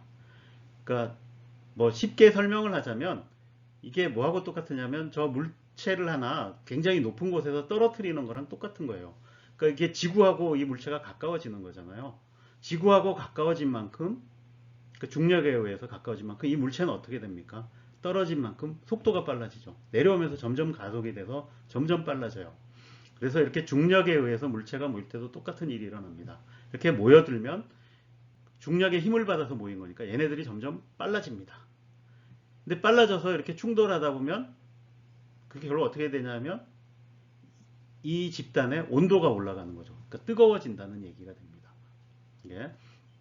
그럼 이렇게 빠르게 움직이면 이렇게 모였다가도 훅 하고 또 서로 지나가서 왔다 갔다 하게 되죠. 그래서 이 어느 이상 더 이상 모이지 못하는 이제 한계가 존재하게 되는 거죠. 그런 상태가 될 텐데, 뭐 그렇게 해서 멈출 수도 있고, 그 다음에 또 하나는 이 물질들 사이가 굉장히 가까워지면 이제는 중력 말고 다른 힘이 중요해질 수 있어요. 뭐 다른 힘, 대표적인 게 전자기력이죠. 근데 실제로 우리 정도 되는 이런 물질, 그럼 우리 주변에서 보는 물질, 나도 그렇고 뭐 다른 뭐 책상도 그렇고 이런 것들은 중력의 작용에 의해서 그럼 왜 안 쪼그라드느냐? 예. 그러니까 이 정도 되면 중력보다 전자기력이 훨씬 중요하고 크기 때문에 그래요. 그래서 나는 형태를 유지하는 거죠. 거죠. 그렇게 해서 이제 수축이 이제 멈추게 되는 상황이 일어나는 거죠. 근데 결국 이런 별이나 행성이 만들어진다라는 건 결국 중력이 수축하다가 한계에 이제 부딪히는데 그 한계에 어떤 방식으로 부딪히느냐, 이거는 이제 자세히 살펴봐야 되는 문제가 됩니다. 그래서 별이라는 게 이 보면 일단은 시작이, 그러니까 저렇게 밀도 영역이 커지다가 어느 영역은 그럼 상당히 다른 데보다 물질이 많이 모이는 영역이 생기겠죠. 근데 그런 데는 이 그 여러 가지 이제 그 자기들끼리 원자들끼리 부딪혀서 분자도 만들어지고 심지어 이렇게 먼지 덩어리들이 만들어지기도 합니다. 이런 게 많이 모여 있으면 더 잘 모이게 돼요. 그래서 이렇게 뭉쳐지면서 이제 이 밀도가 높아지는데, 이렇게 밀도가 높아지다 보면 자기들끼리 부딪히는 일이 잦아지고 그 상태가 되면 중력을 넘어서 이제 전자기력이 중요한 역할을 하기 시작해요. 그러면 이 부딪힐 때 일부 에너지가 빛이 돼서 밖으로 빠져나가게 된다라는 거죠. 그래서 이렇게 이 충분히 많은 물질이 모여서 이제 이 별이 만들어지는데, 그럼 초기에는 어떤 형태가 되냐면 이게 중력에 의해서 이 모이는데, 그럼 중력 수축이 일어날 때 그 중력 에너지가 운동 에너지로 바뀐다 그랬죠. 그러면 이 모인 물질의 온도가 올라가요. 예. 온도가 올라가면 이제 빛을 내기 시작합니다. 그래서 빛을 막 내기 시작하면 에너지가 빠져나가는 거죠. 그러면 그 모인 물질들이 가지고 있던 에너지가 줄어들어요. 운동 에너지가 준다는 얘기고, 그럼 온도가 내려가야 되는 거죠. 근데 온도가 내려갈 것 같은데 이 중력 수축이라는 게 재밌는 게, 그럼 더 그 안으로 모여들어요. 그러면 내가 중력 에너지를 더 얻을 수가 있어요. 근데 중력 에너지를 더 얻으면 온도가 올라가요. 내려가는 게 아니라.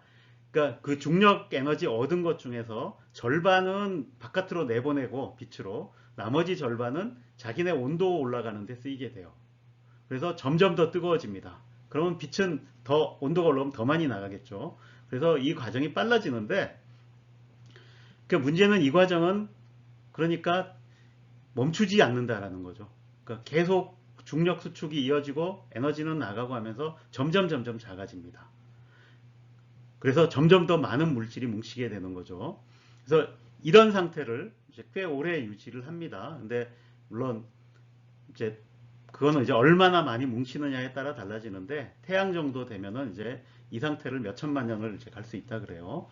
근데 그러다가 어떤 상태에 도달하냐면 이 중심부의 온도가 너무 높아지는 거예요.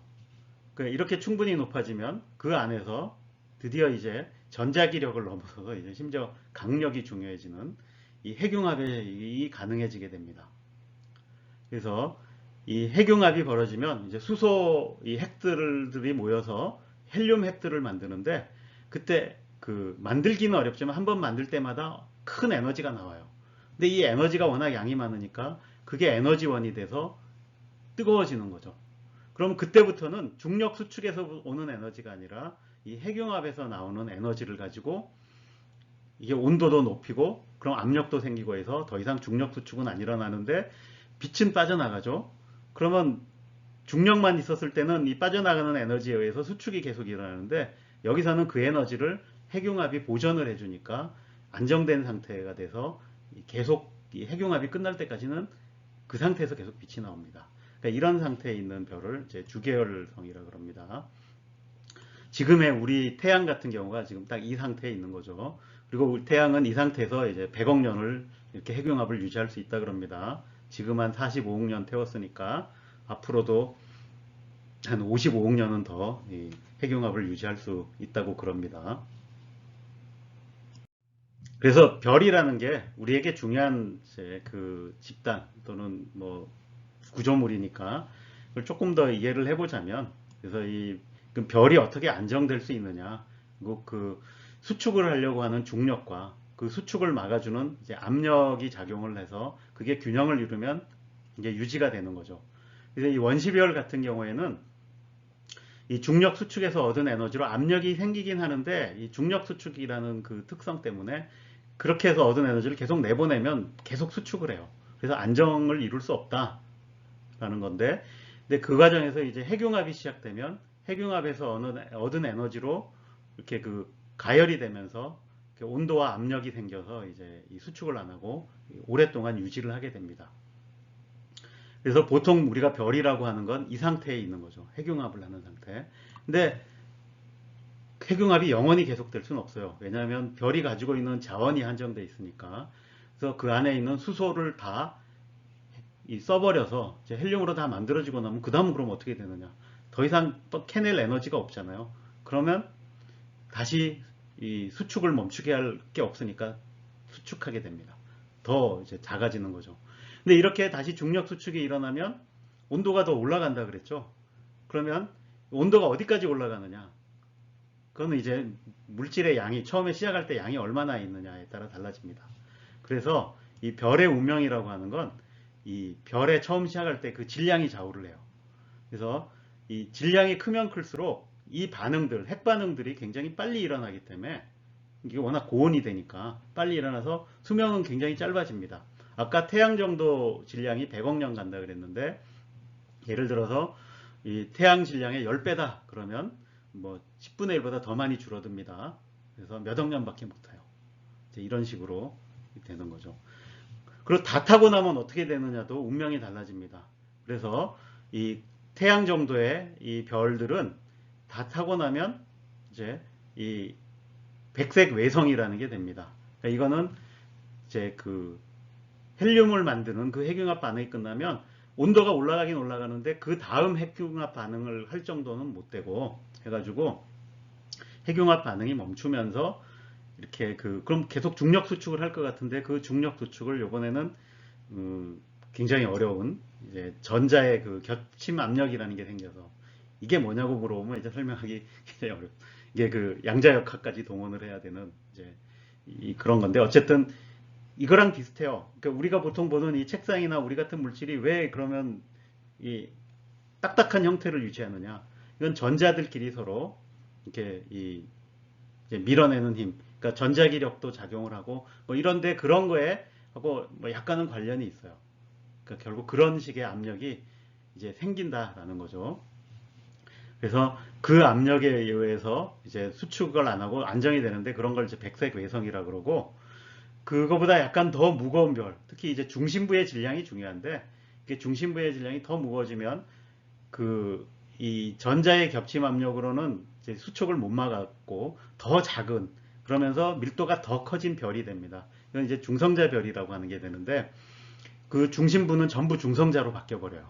그러니까 양성자하고 전자가 합쳐서 다시 중성자가 되는 이제 그런 이제 별이 되고 근데 이것도 버티는데 한계가 있어요. 그래서 어느 한계를 넘어서면 이제 도저히 더 이상 버틸 수가 없어서 그럼 중력 수축이 그걸 막을 방법이 없어요. 그럼 결국 중력 수축이 이제 일어나는데 그럼 어떻게 되느냐? 예, 자세한 과정은 모르는데 결과는 블랙홀이 형성된다라는 것만 알고 있어요.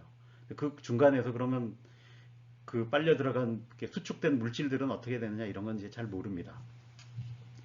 그래서 뭐 이런 과정을 거쳐서 결국 별이 죽는데 그 죽는 과정에 이제 그 마지막 순간에 이제 이 큰 사건들이 일어날 수 있습니다.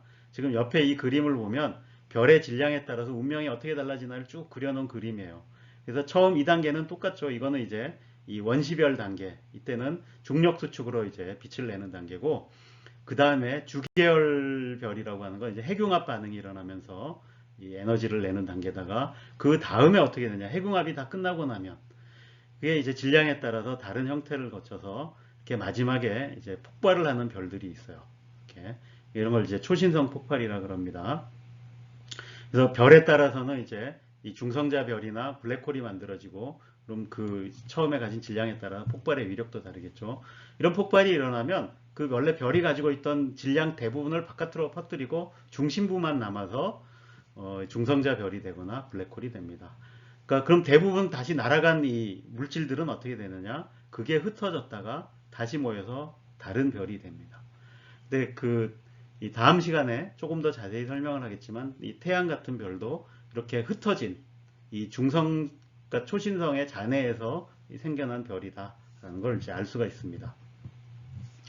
어쨌든 이런 그 많은 과정을 통해서 별이 이 생명을 만드는 데 필요한 다양한 원소들, 특히 이제 헬륨 말고 그 생명에는 이 CNO, 그죠? 탄소, 질소, 산소 이런 거 필요하고 그보다 훨씬 무거운 다양한 원소들이 필요하죠. 그러니까 그런 원소들이 다 이 별의 이제 핵융합 과정이나 또는 이 초신성 폭발 과정 뭐 이런 과정에서 이 만들어져서 그거를 활용해서 이제 이루어진다라는 거죠. 그래서 별이라는 게 우리의 존재를 이해하는데 이렇게 그만큼 중요하다 이런 뜻입니다.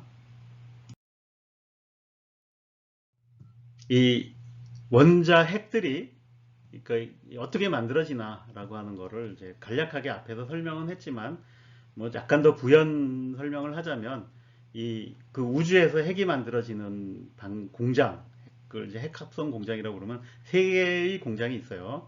그래서 제 1공장은 이제 이 빅뱅 핵합성, 그러니까 우주 전체에서 만들어지는 거죠.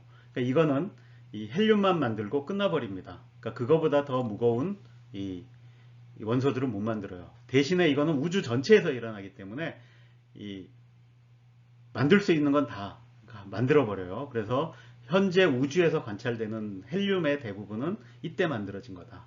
그러니까 물론 태양 같은 별에서 또 수소를 이렇게 핵융합을 해서 이 헬륨을 만든다 그랬잖아요. 그럼 모든 별에서 다 그렇게 해서 헬륨이 만들어질 겁니다. 그렇지만 그 별들이 만들어내는 헬륨의 양은 이 빅뱅 핵합성에서 만들어지는 핵융합 그 헬륨에 비해서 얼마 안 된다. 그러니까 왜냐면 별 자체가 가지고 있는 이 전체 바리온의 양이 얼마 안 되기 때문에 그렇습니다. 자, 그 다음에 이 제2공장은 이제 별의 중심부에서 이 핵융합을 통해서 만들어지는 거예요. 근데 이 별의 중심부에서 만들어지는 과정에서는 이 헬륨에서 철까지 이제 다 만들어지는 것도 아니고 특정한 이제 이 질량수를 가진 핵들만 이제 만들어집니다. 철까지밖에 못 만드는 이유는 이 철핵이 핵 중에서는 가장 안정된 핵이어서 이렇게 이 데워서 뜨거운 상태를 만들어서 이렇게 만드는 데는 결국 가장 안정된 핵이 만들어지면 그거보다 다른 핵들은 만들어지지 않습니다. 오히려 더 무거운 핵들도 붕괴해서 안정된 핵으로 이제 가려고 하죠. 그래서 철까지밖에 못 만드는데 그럼 우리 지구나 뭐 지구에선 철보다 훨씬 무거운 원소들이 굉장히 많잖아요. 그러니까 이런 것들은 그럼 어디서 왔느냐? 예. 그러니까 그건 이제 제3공장에서 만들어지는데 그런 것들이 이제 별의 폭발, 그러니까 아까 얘기한 초신성 폭발 같은 데서 만들어진다라는 거죠. 그래서 철보다 무거운 핵이나 그러니까 이 별의 중심부 핵융합에서 만들지 못하는 다른 많은 원소들은 이 별의 폭발 과정에서 이게 만들어진다라는 겁니다. 그래서 지금 여기 보여주는 이 주기율표는 보면 이게 이제 화학적 성질 이런 걸 나타내는 게 아니라 이 여기 나온 핵들이 어디서 기원했는가. 그러니까 이 앞에 이제 세 공장을 했는데 그 세 공장 중에 어느 출신이냐를 이제 보여주는 그림입니다. 그래서 여기 보면 H하고 H, 수소와 헬륨은 빅뱅 핵합성에서 만들어졌다라는 걸 이제 보여주는 거고, 그러니까 예를 들어서 이 녹색이 있는 거는 이제 질량이 이제 작은 별들의 이 죽어가는 과정에서 이제 만들어지는 것들, 그 다음에 뭐 폭발하는 별들, 무거운 별들에서 주로 만들어지는 것 등등을 이렇게 분류할 수 있는 거죠. 이런 것들이 이제 다 어느 정도 그 관측 이런 걸 통해서 검증이 돼 있는 상태입니다. 그래서 이 표가 보여주는 건 뭐냐면 우리 우주에 이제 원소 구성이 어떻게 돼 있나라는 거죠. 물론 여기 이쪽 지수는 이제 로그 값입니다. 그래서 여기서 로그 한 단계 떨어지는 거는 10배 줄어든다는 얘기예요. 그래서 물론 당연히 우리 우주는 대부분이 수소와 헬륨으로 되어 있고 나머지들이 다 이런 것들은 이제 별에서 만들어진 건데 그 비율은 이렇게 이런 식으로 이제 결정이 된다라는 걸 이제 보여주는 겁니다. 우주의 역사에 대한 본 강의는 여기까지입니다. 뭐 좀 길게 설명이 되는 부분이 많아가지고 시간이 제법 걸렸습니다. 그래서 이어지는 강의는 이 본 강의는 아니고 약간 보충해 준다는 의미에서 그럼 우리가 어떻게 저렇게 그 과학적으로 우주를 이해하게 됐나 이거에 이제 근거가 되는 이 이제 일반 상대성 이론, 그러니까 시간과 공간에 대한 얘기를 좀 보충해서 하려고 합니다. 그래서 이거를 더 듣고 싶은 분은 잠시 쉬었다가 이거를 더 들으시든지 아니면 뭐 힘들면 이제 여기서 이 강의를 마쳐도 될 것 같습니다. 더 시간과 공간에서 더 알고 싶은 사람만 다음으로 진행을 하시기 바랍니다. 네, 시간과 공간이라는 게 우리가 항상 경험하는 거지만 또 그게 뭐냐고 물어보면 대답하기 어려운 대상이죠. 네, 이런 그 시간과 공간에 대해서 이 과학적인 탐구를 본격적으로 시작한 사람은 이 뉴턴이라고 볼 수 있습니다. 이 뉴턴은 이 물체의 운동을 이제 연구를 했죠. 그래서 물체의 운동이라는 게 이 시간의 흐름에 따라 공간 속에서 물체의 위치가 바뀌는 거죠.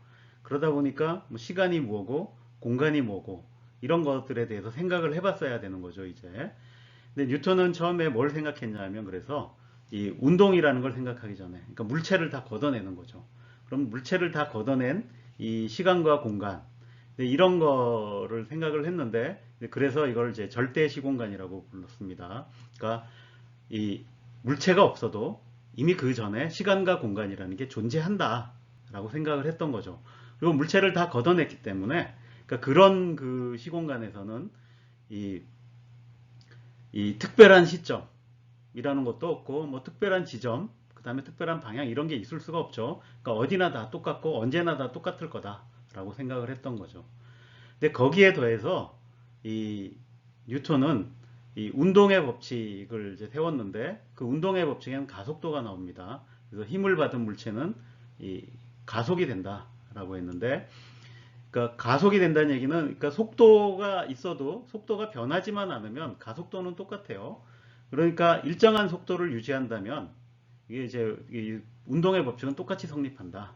이런 거기 때문에 그러다 보니까 이 특별한 속도라는 것도 있을 수 없다는 걸 이제 알게 되죠.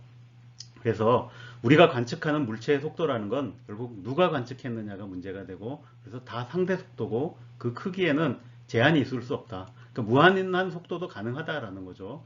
그리고 이 절대 시공간의 가장 그 중요한 가정이 결국 뭐였냐면 그러니까 시간과 거리라고 하는 건 그냥 주어져 있는 거고 그거는 누가 재도 모든 관찰자에게 다 똑같을 거다.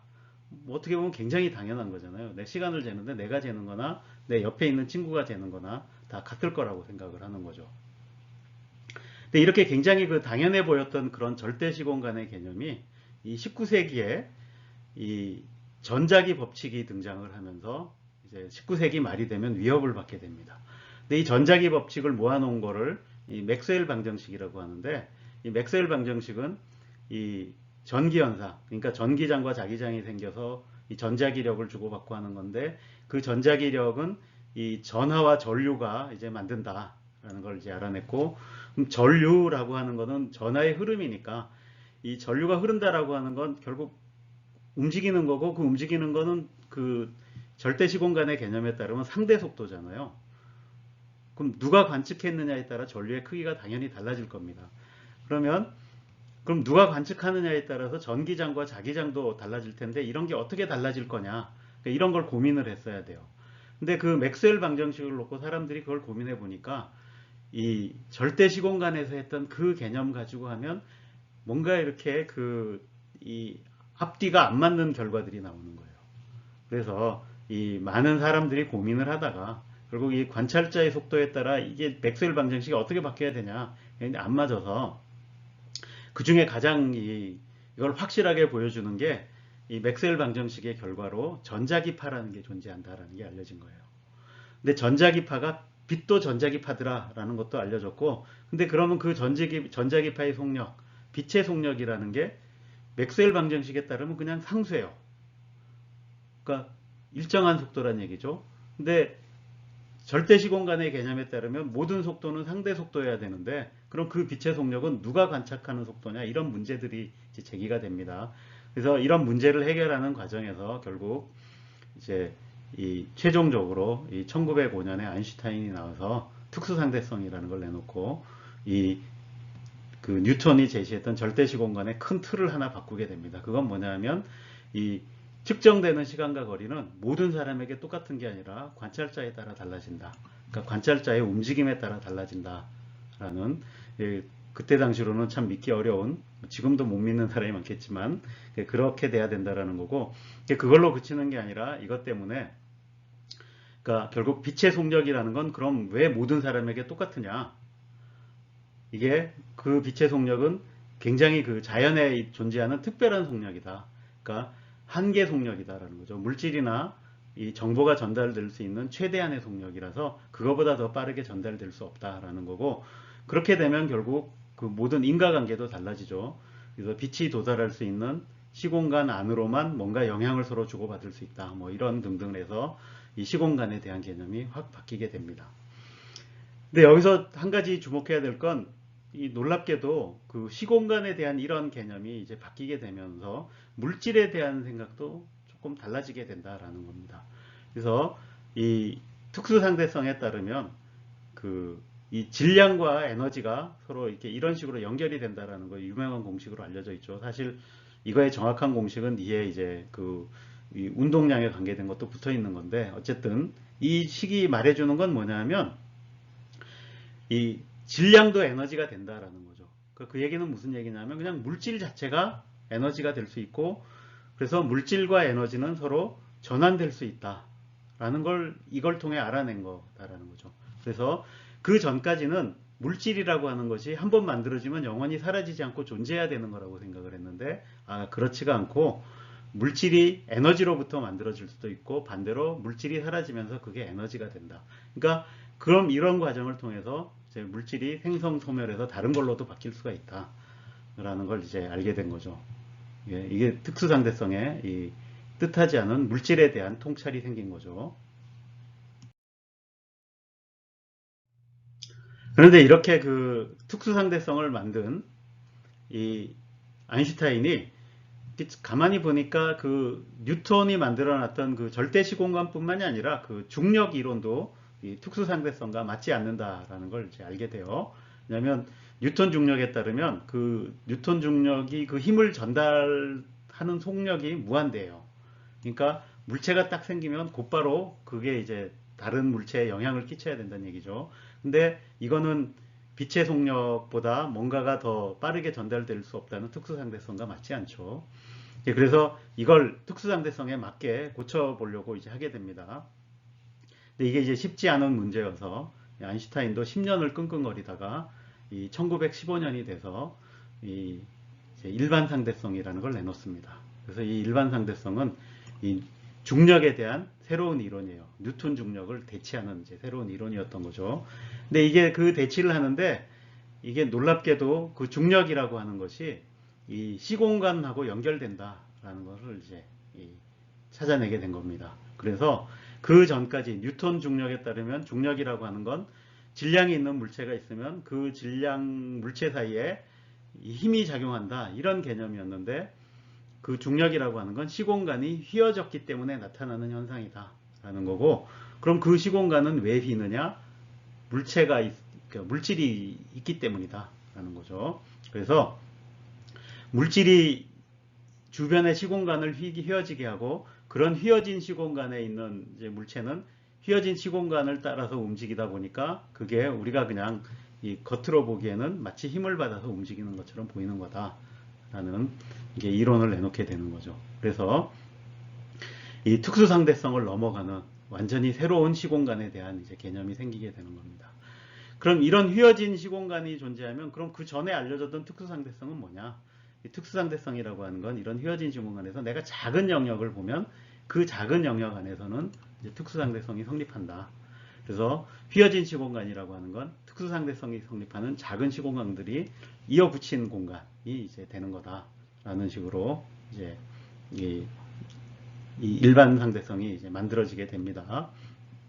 그래서 이 일반 상대성의 그냥 내용을 요약하라면 이 그림 하나로 이제 보여줄 수 있겠어요. 그래서 이 물질이 있으면 그 물질 주변의 시공간이 휘어지게 되고, 이런 휘어진 시공간에 다른 물체가 오면 그 휘어진 시공간을 따라 움직이게 되는 거죠.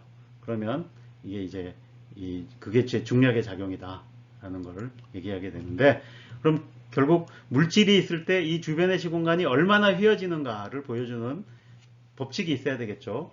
그 법칙이 바로 아인슈타인 방정식이라는 겁니다. 그래서 아인슈타인 방정식의 왼쪽은 이 시공간의 휘어짐이 얼마나 되느냐를 나타내는 양이고, 오른쪽은 이제 그 시공간에 물질이 얼마나 있느냐가 돼서 물질이 존재하면 시공간이 휘어지게 된다라는 거고, 이제 그 휘어진 시공간에서 물체가 움직일 때는 그냥 자유낙하하는 거랑 똑같은데, 그게 이제 그 물질이 어떻게 움직이게 되는가를 이제 결정한다라는 걸로 정리가 됩니다. 그 아인슈타인이 일반 상대성 이론을 내놓고 이게 중력에 대한 새로운 걸 막 내놨을 때, 그때 그러고 나서 이 아인슈타인은 그 일반 상대성 이론이 시공간에 대한 새로운 이론이고, 그럼 우주라는 걸 보면 우리가 살고 있는 전체 시공간이니까 이 우주에 대해서도 일반 상대성 이론을 적용해 볼 수 있겠다, 이런 생각을 이제 하게 되죠. 그래서 적용을 합니다. 근데 이제 적용을 해놓고 나온 결과가 마음에 안 들어서 버리게 되죠. 근데 그 버리게 되는 이유는, 그렇게 해봤더니 일반적으로 우주가 팽창하거나 수축하거나 이렇게 바뀌어야 된다라는 거였죠. 근데 그때까지도 아인슈타인은 우주는 영원 불변하다고 믿었어요. 그러니까 이게 뭐가 잘못돼서 그런 걸 거다라고 생각하고 약간 이제 바보짓을 하게 되는데, 어쨌든 그러고 있던 와중에 우리 우주가 실제로 이제 팽창을 하고 있다라는 게 에드윈 허블에 의해서 발견이 됩니다. 이게 이제 1920년대에 이제 발견이 된 거죠. 그래서 이 에드윈 허블은 이 당시에 이제 중요한 두 가지 발견을 하는데, 하나는 이 외부 은하가 존재한다라는 거죠. 그러니까 그 전까지는 우주라고 하는 건 우리 은하, 그 우리 은하에 모여있는 별들이 다라고 생각을 했어요. 그런데 이 안드로메다 은하 같은 것이, 그럼 그 우리 은하 안에 있는, 그러니까 그때 당시는 은하라고 안 불렀고 성운이라고 불렀어요. 그래서 별들의 집단이다라는 건 이제 알았는데, 사실은 구름이 아니라 별들의 집단인데, 그 집단이 우리 은하 안에 있는 거냐 밖에 있는 거냐를 가지고 그 사람 천문학자들이 이제 논쟁을 막 하고 있을 때였는데, 이 에드윈 허블이 이 안드로메다 은하까지의 거리를 잽니다. 물론 이 거리를 어떻게 재느냐, 이게 굉장히 이제 어려운 얘기인데, 이 천문학에서 사실 제일 어려운 게 그 천체까지의 거리를 재는 거라 그랬죠. 그래서 사실은 이 가까운 별까지의 거리를 재는 것도 이게 워낙 어려운 작업이어서 이 19세기가 돼서야 겨우 성공을 합니다. 그래서 연주시차라는 걸 재서 이제 이 별까지의 거리를 쟀는데, 이 연주시차라고 하는 건, 그러니까 이 지구가 이렇게 태양 주위를 돌 때 이 두 위치, 맞은편 위치에 왔을 때 가까운 별은 보이는 각도가 조금 달라질 거다. 그래서 그 각도를 재면 거리를 알 수 있다, 이런 건데, 이 각도가 워낙 작았어요. 그러니까 별이 워낙 멀리 있었다는 얘기죠. 그 가까운 별도 사광년이라 그랬고, 가장 가까운 별이. 그럼 그 사광년이면 조 차이가 얼마나 되느냐? 그 1초 정도 차이가 납니다. 그 1초라는 게 각으로 1초예요. 그러면 1초는 어느 정도냐면 각 1도에 3600분의 1인 거죠. 그러니까 그렇게 작았기 때문에 이게 측정이 힘들어서 19세기가 되어서야 정밀 광학 장치를 만들어서 이걸 측정할 수 있었던 거예요. 근데 사광년이 이런데 우리 은하 10만 광년, 그러면 그 안드로메다 은하는 250만 광년 떨어져 있다 그러는데, 그럼 그 거리는 어떻게 재느냐?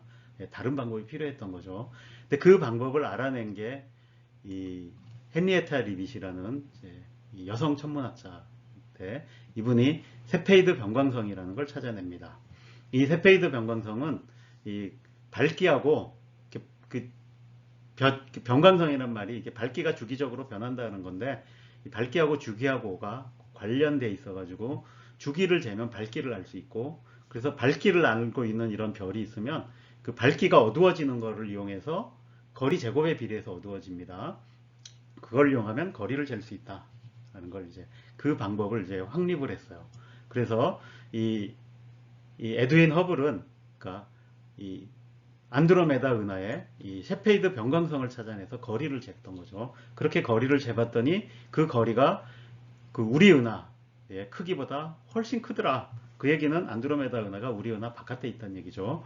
그래서 이 외부 은하가 존재한다라는 걸 이제 확인한 거고, 그러니까 그렇게 됨으로써 우주에 대한 생각이 확 바뀌게 되는 거죠. 그 전까지는 우주라고 하는 건 별이 가득 차 있는 별의 바다라고 생각을 했는데, 알고 봤더니 별의 바다가 아니라 그 별이 잔뜩 모여있는 은하라는 집단이 있고 그 은하들이 그렇게 뿔뿔이 흩어져 있는, 다 퍼져 있는 은하의 바다더라 라는 걸 이제 알게 된 거죠. 그 다음에 그 은하들이 팽창한다라는 건 어떻게 알아냈냐면 그 은하들이 움직이는 속도를 잴 수가 있어요. 이거는 거기서 나오는 빛의 적색이동이라는 거를 이제 측정해서 잴 수가 있는데 뭐 이것까지 자세히 설명하기에는 시간이 너무 걸릴 것 같으니까 어쨌든 에드윈 허블이 별이, 그러니까 은하가 멀어져 가는 속도가 거리에 비례해서 멀어져 가더라라는 거고, 그 당시에 천문학자들 보니까 이거를 설명할 수 있는 방법은 우주의 공간이 팽창을 이제 하면은 이게 간단하게 설명이 된다라는 걸 이제 알아냈던 거죠. 그 이후에 이제 이렇게 우주가 팽창하고 있다는 걸 다른 방법으로 이렇게 계속해서 확인을 하게 됩니다. 그래서 처음에는 열심히 세페이드 변광성을 이제 찾아서 이 은하들의 거리를 더 멀리까지 재려고 노력을 했습니다. 근데 이 세페이드 변광성도 한계는 있죠. 너무 먼 거는 못 재니까. 그 아주 먼 은하들은 망원경으로 봐도 별이 분해가 안 돼요. 그러면 뭐 찾아낼 방법이 없는 거죠. 근데 이 오랜 시간이 걸려서 1980년대에 더 멀리까지 잴 수 있는 밝기를 아는 천체가 이제 등장을 했어요. 그게 이 초신성 1A형이라는 이제 겁니다. 초신성은 워낙 밝기 때문에 멀리까지 보이는 거죠.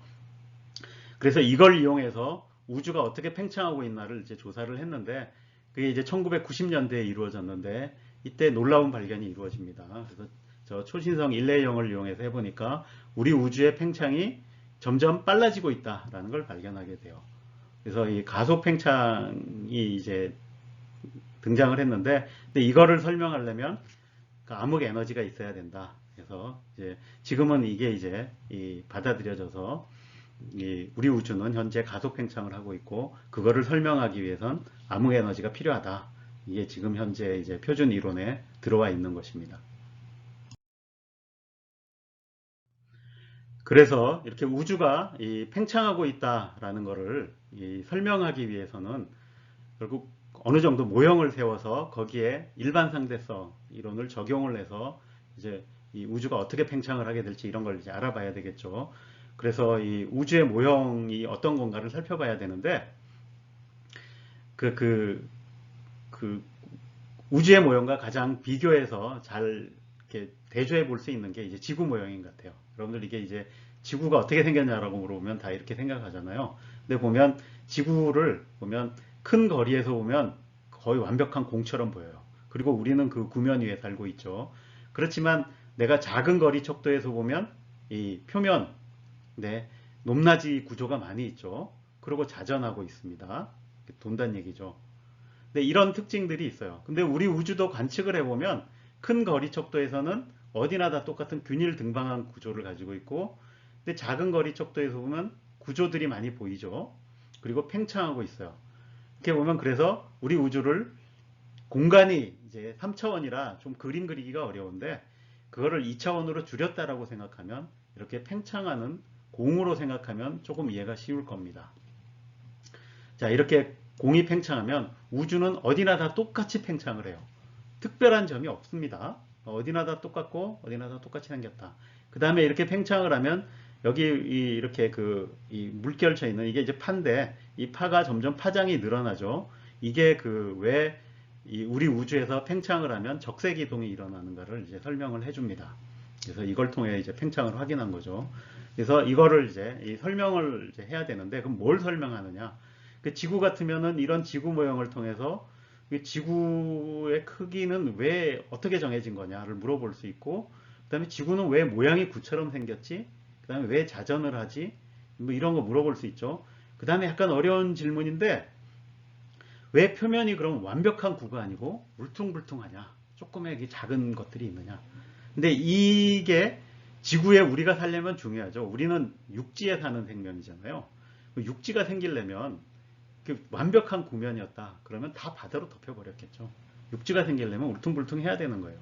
근데 그러니까 표면 구조가 왜 만들어졌냐는 지구에 우리가 육지 생명이 어떻게 탄생할 수 있었느냐를 설명하는데 굉장히 중요한 이 부분이에요. 근데 우리 우주에서도 마찬가지였죠. 그러니까 우리 우주가 어디나 다 똑같은 것 같지만 작은 거리에서는 굉장히 작은 차이들이 있었죠. 근데 그것 때문에 우리 우주의 구조가 생기는 거죠. 그러니까 이거를 설명하는 게 우주 모형을 가지고 우주를 설명하는 게 굉장히 중요하다. 그래서 뭐 우주의 크기는 얼마나 되고 왜 균일 등방한가, 이것도 쉬운 설명이 없어서 급팽창이라는 걸 도입했다 그랬죠. 이런 걸 다 이제 설명하게 된다라는 거죠. 자, 우주가 왜 팽창하는가, 이거는 설명하기 쉽습니다. 자, 균일하고 등방한 우주에다가 일반 상대성 이론만 적용하면 팽창하는 거는 쉽게 설명이 됩니다. 자, 이런 걸 설명하는 걸 이제 우주 동력학이라고 부를 수 있죠. 그래서 이 현대 과학이 이 우주를 이해하는 틀은 이 시공간과 물질을 다 집어넣고 그거의 동력학을 보는 겁니다. 그래서 이 기본적으로 우리가 들여다봐야 되는 방정식이 아인슈타인 방정식인 거죠. 그래서 아인슈타인 방정식에다가 왼쪽은 시공간의 휘어짐을 나타낸다 그랬잖아요. 그러니까 여기에 우리 우주에 해당하는 모형을 집어넣고, 그 다음에 오른쪽에는 우리 우주에 있는 물질, 그 물질이 뭐가 있냐는 관측을 통해서 다 알아내야 되고 맞춰봐야 되는 거죠. 그래서 이 암흑 에너지, 암흑 물질, 그 다음에 보통의 물질, 그 다음에 뭐 빛, 이런 것들이 있다라는 걸 집어넣고 이 일반, 그러니까 아인슈타인 방정식을 풀어보는 겁니다. 그러니까 이렇게 풀어보면 이 우주가 팽창하고 있다라는 거 금방 설명이 되고, 그 다음에 이 균일 등방한 우주에다가 내가 약간의 밀도 요동을 집어넣고 그것도 이렇게 풀어보면 그 구조들이, 그러니까 밀도 요동이 성장한다라는 것까지 다 이제 풀어낼 수 있는 거죠. 그래서 이런 과정을 거쳐서 이 현재 우주의 모습을 이해하고 있는 겁니다. 이번 시간에는 빅히스토리 전체 역사 중에서 우주의 역사를 다뤄봤습니다. 우주의 역사가 뭐 그나 그 과학적인 내용에 근거를 하다 보니까 잘 모르는 분들이 들어서 이게 왜 그런가 같은 거를 잘 모를 것 같아서 이거를 좀 잘 설명해 보겠다고 그러다 보니까 뜻하지 않게 강의 시간이 굉장히 길어졌습니다. 그렇지만 어쨌든 좀 듣고 여러분들이 뭐 조금 더 뭐 이해에 도움이 되고, 뭐 아니면 좀 그냥 느낌으로라도 조금 더 잘 와닿았으면 하는 바람을 가져봅니다. 어쨌든 이 긴 강의 듣느라고 수고하셨습니다. 다음 시간에 보도록 합시다.